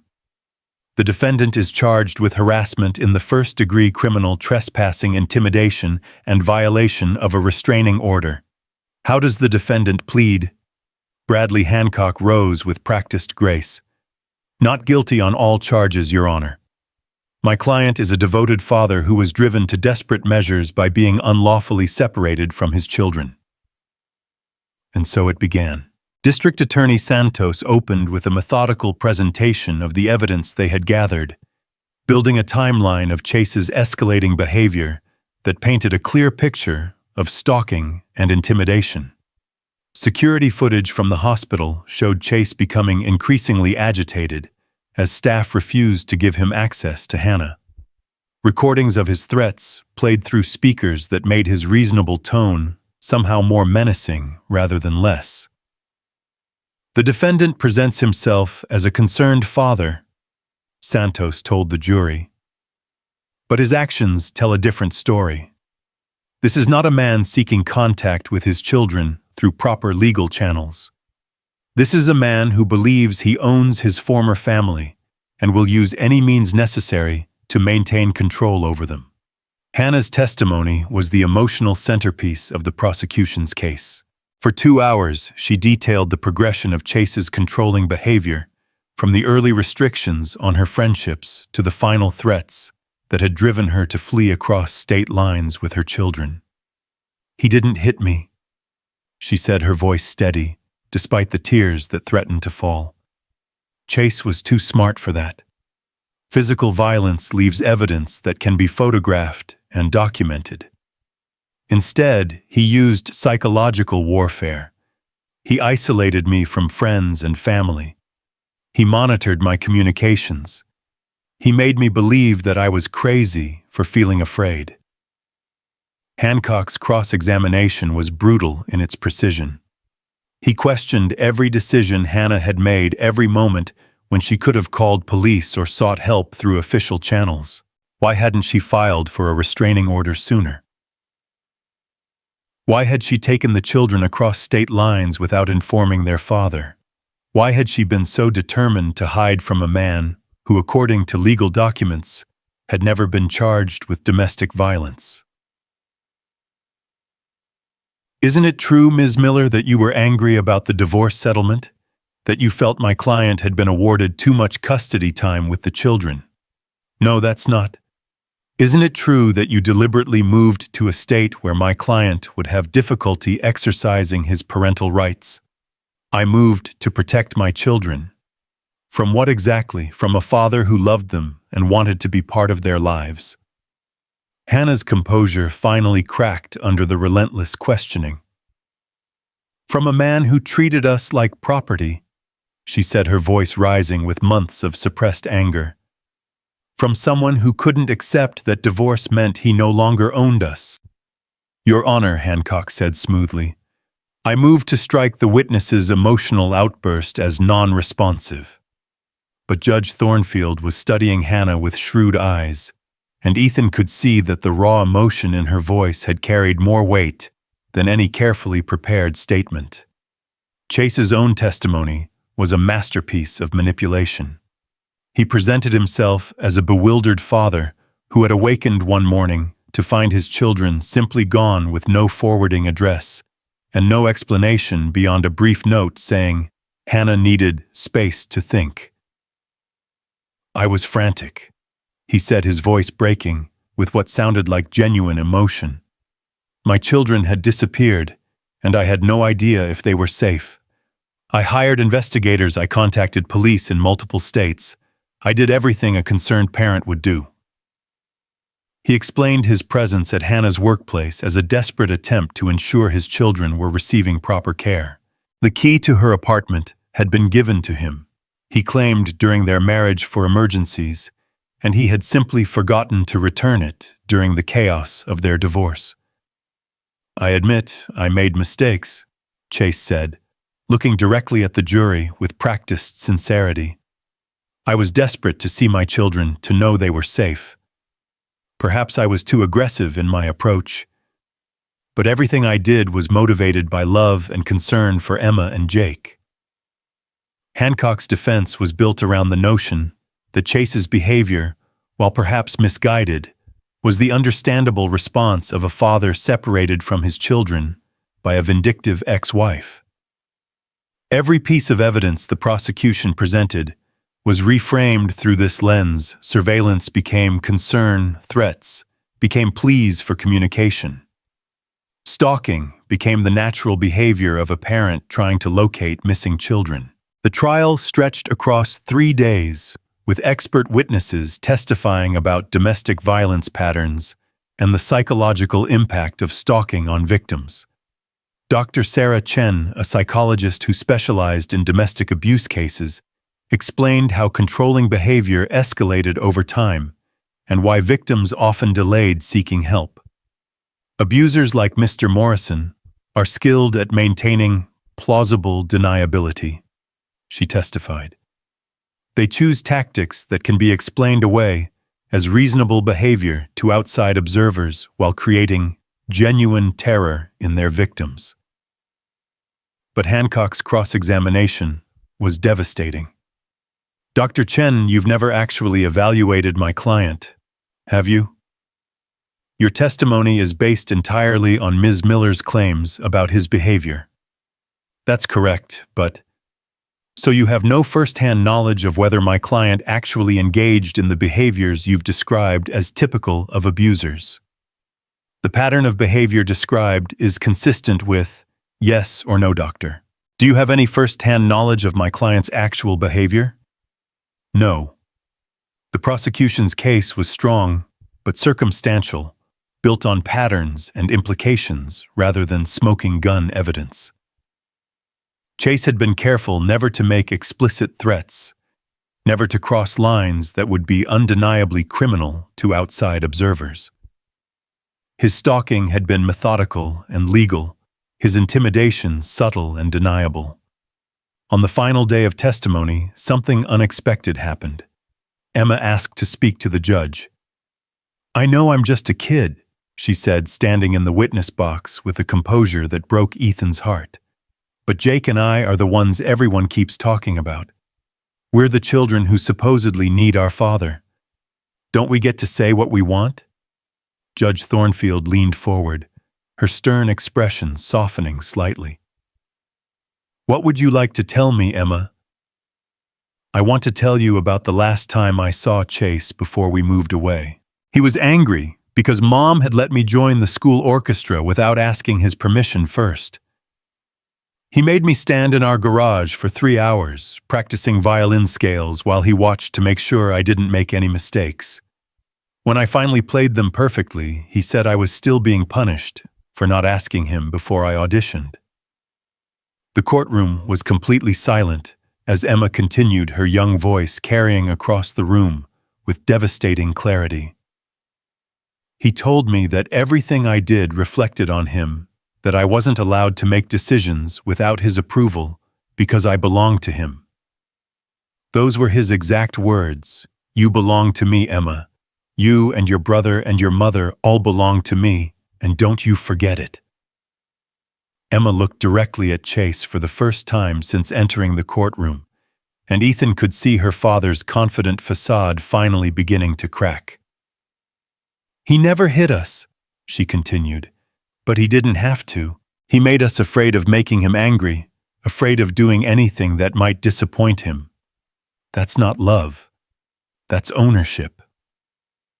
Hancock objected to a child's testimony being admitted without proper psychological evaluation, but Judge Thornfield overruled him with a sharp look that suggested she'd heard enough legal maneuvering for one trial. The closing arguments felt anticlimactic after Emma's testimony. Santos summarized the evidence methodically, building her case piece by piece, while Hancock made one final attempt to paint Chase as a victim of circumstance and judicial overreach. But the damage was done.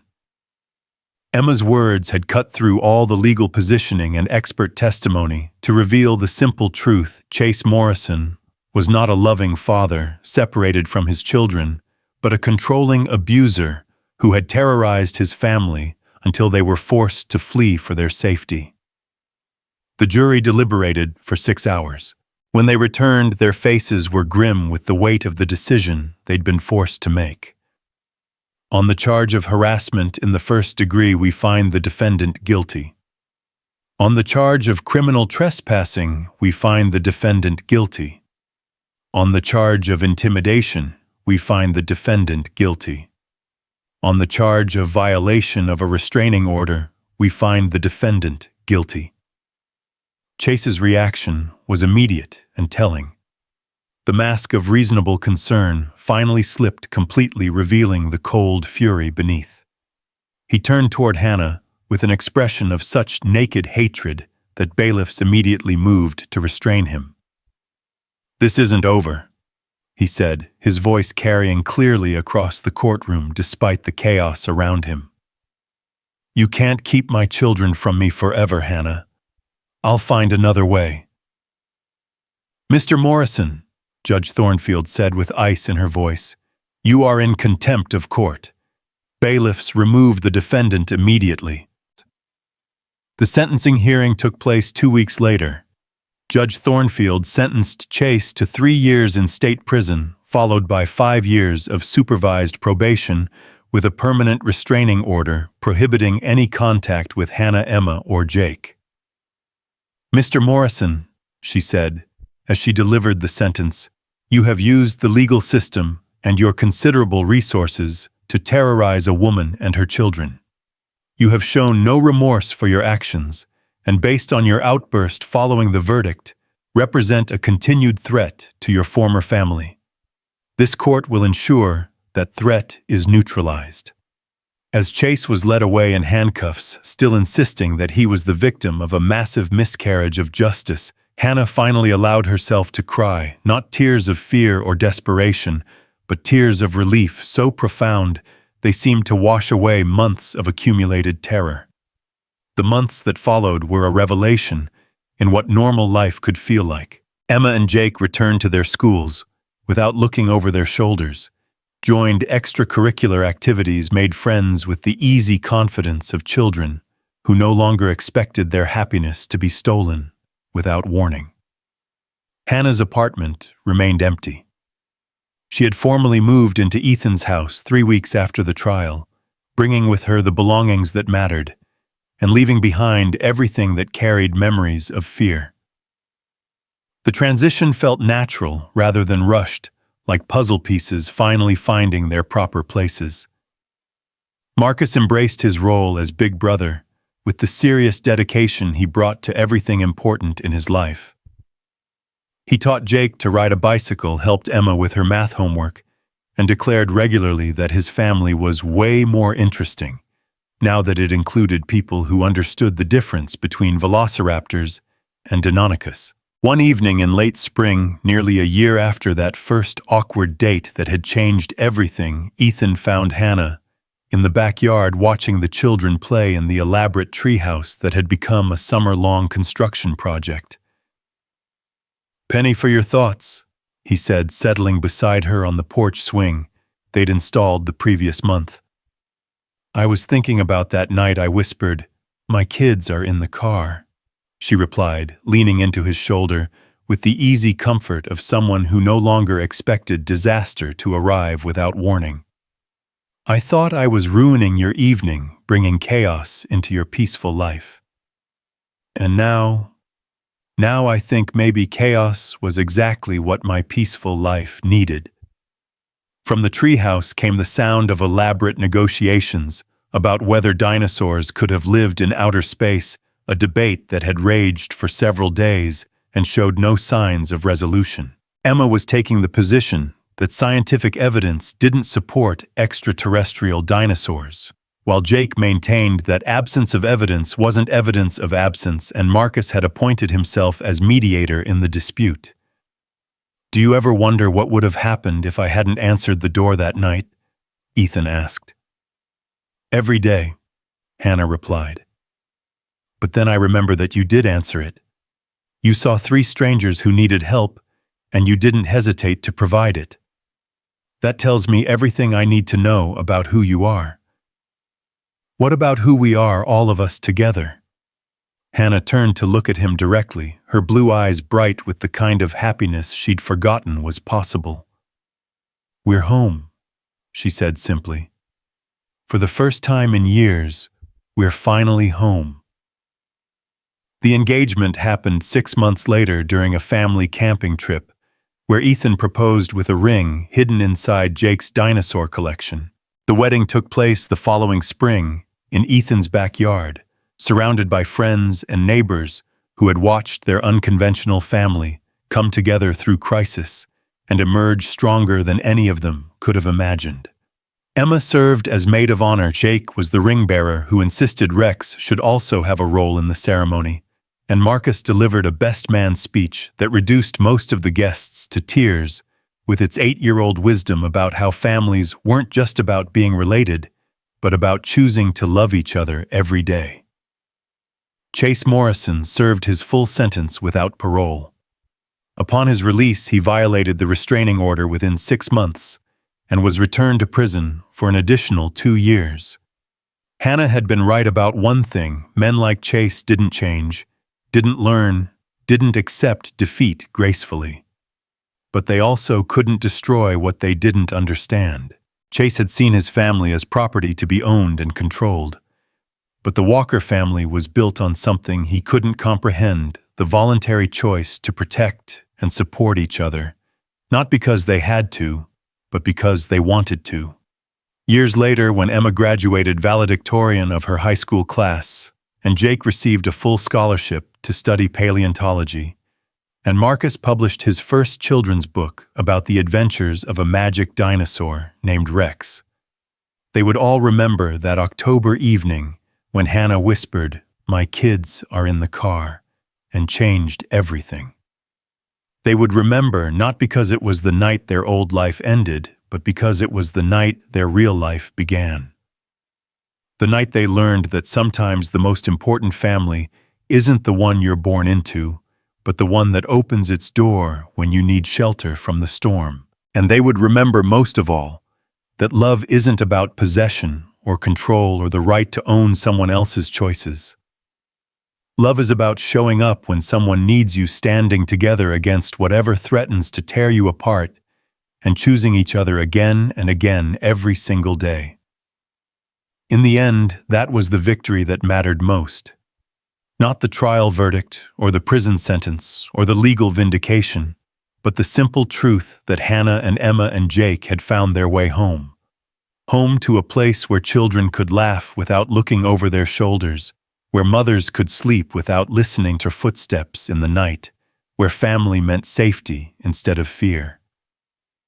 Home to a man who had opened his door to strangers and discovered they weren't strangers at all, but the missing pieces of a life he hadn't even realized was incomplete. Home to forever.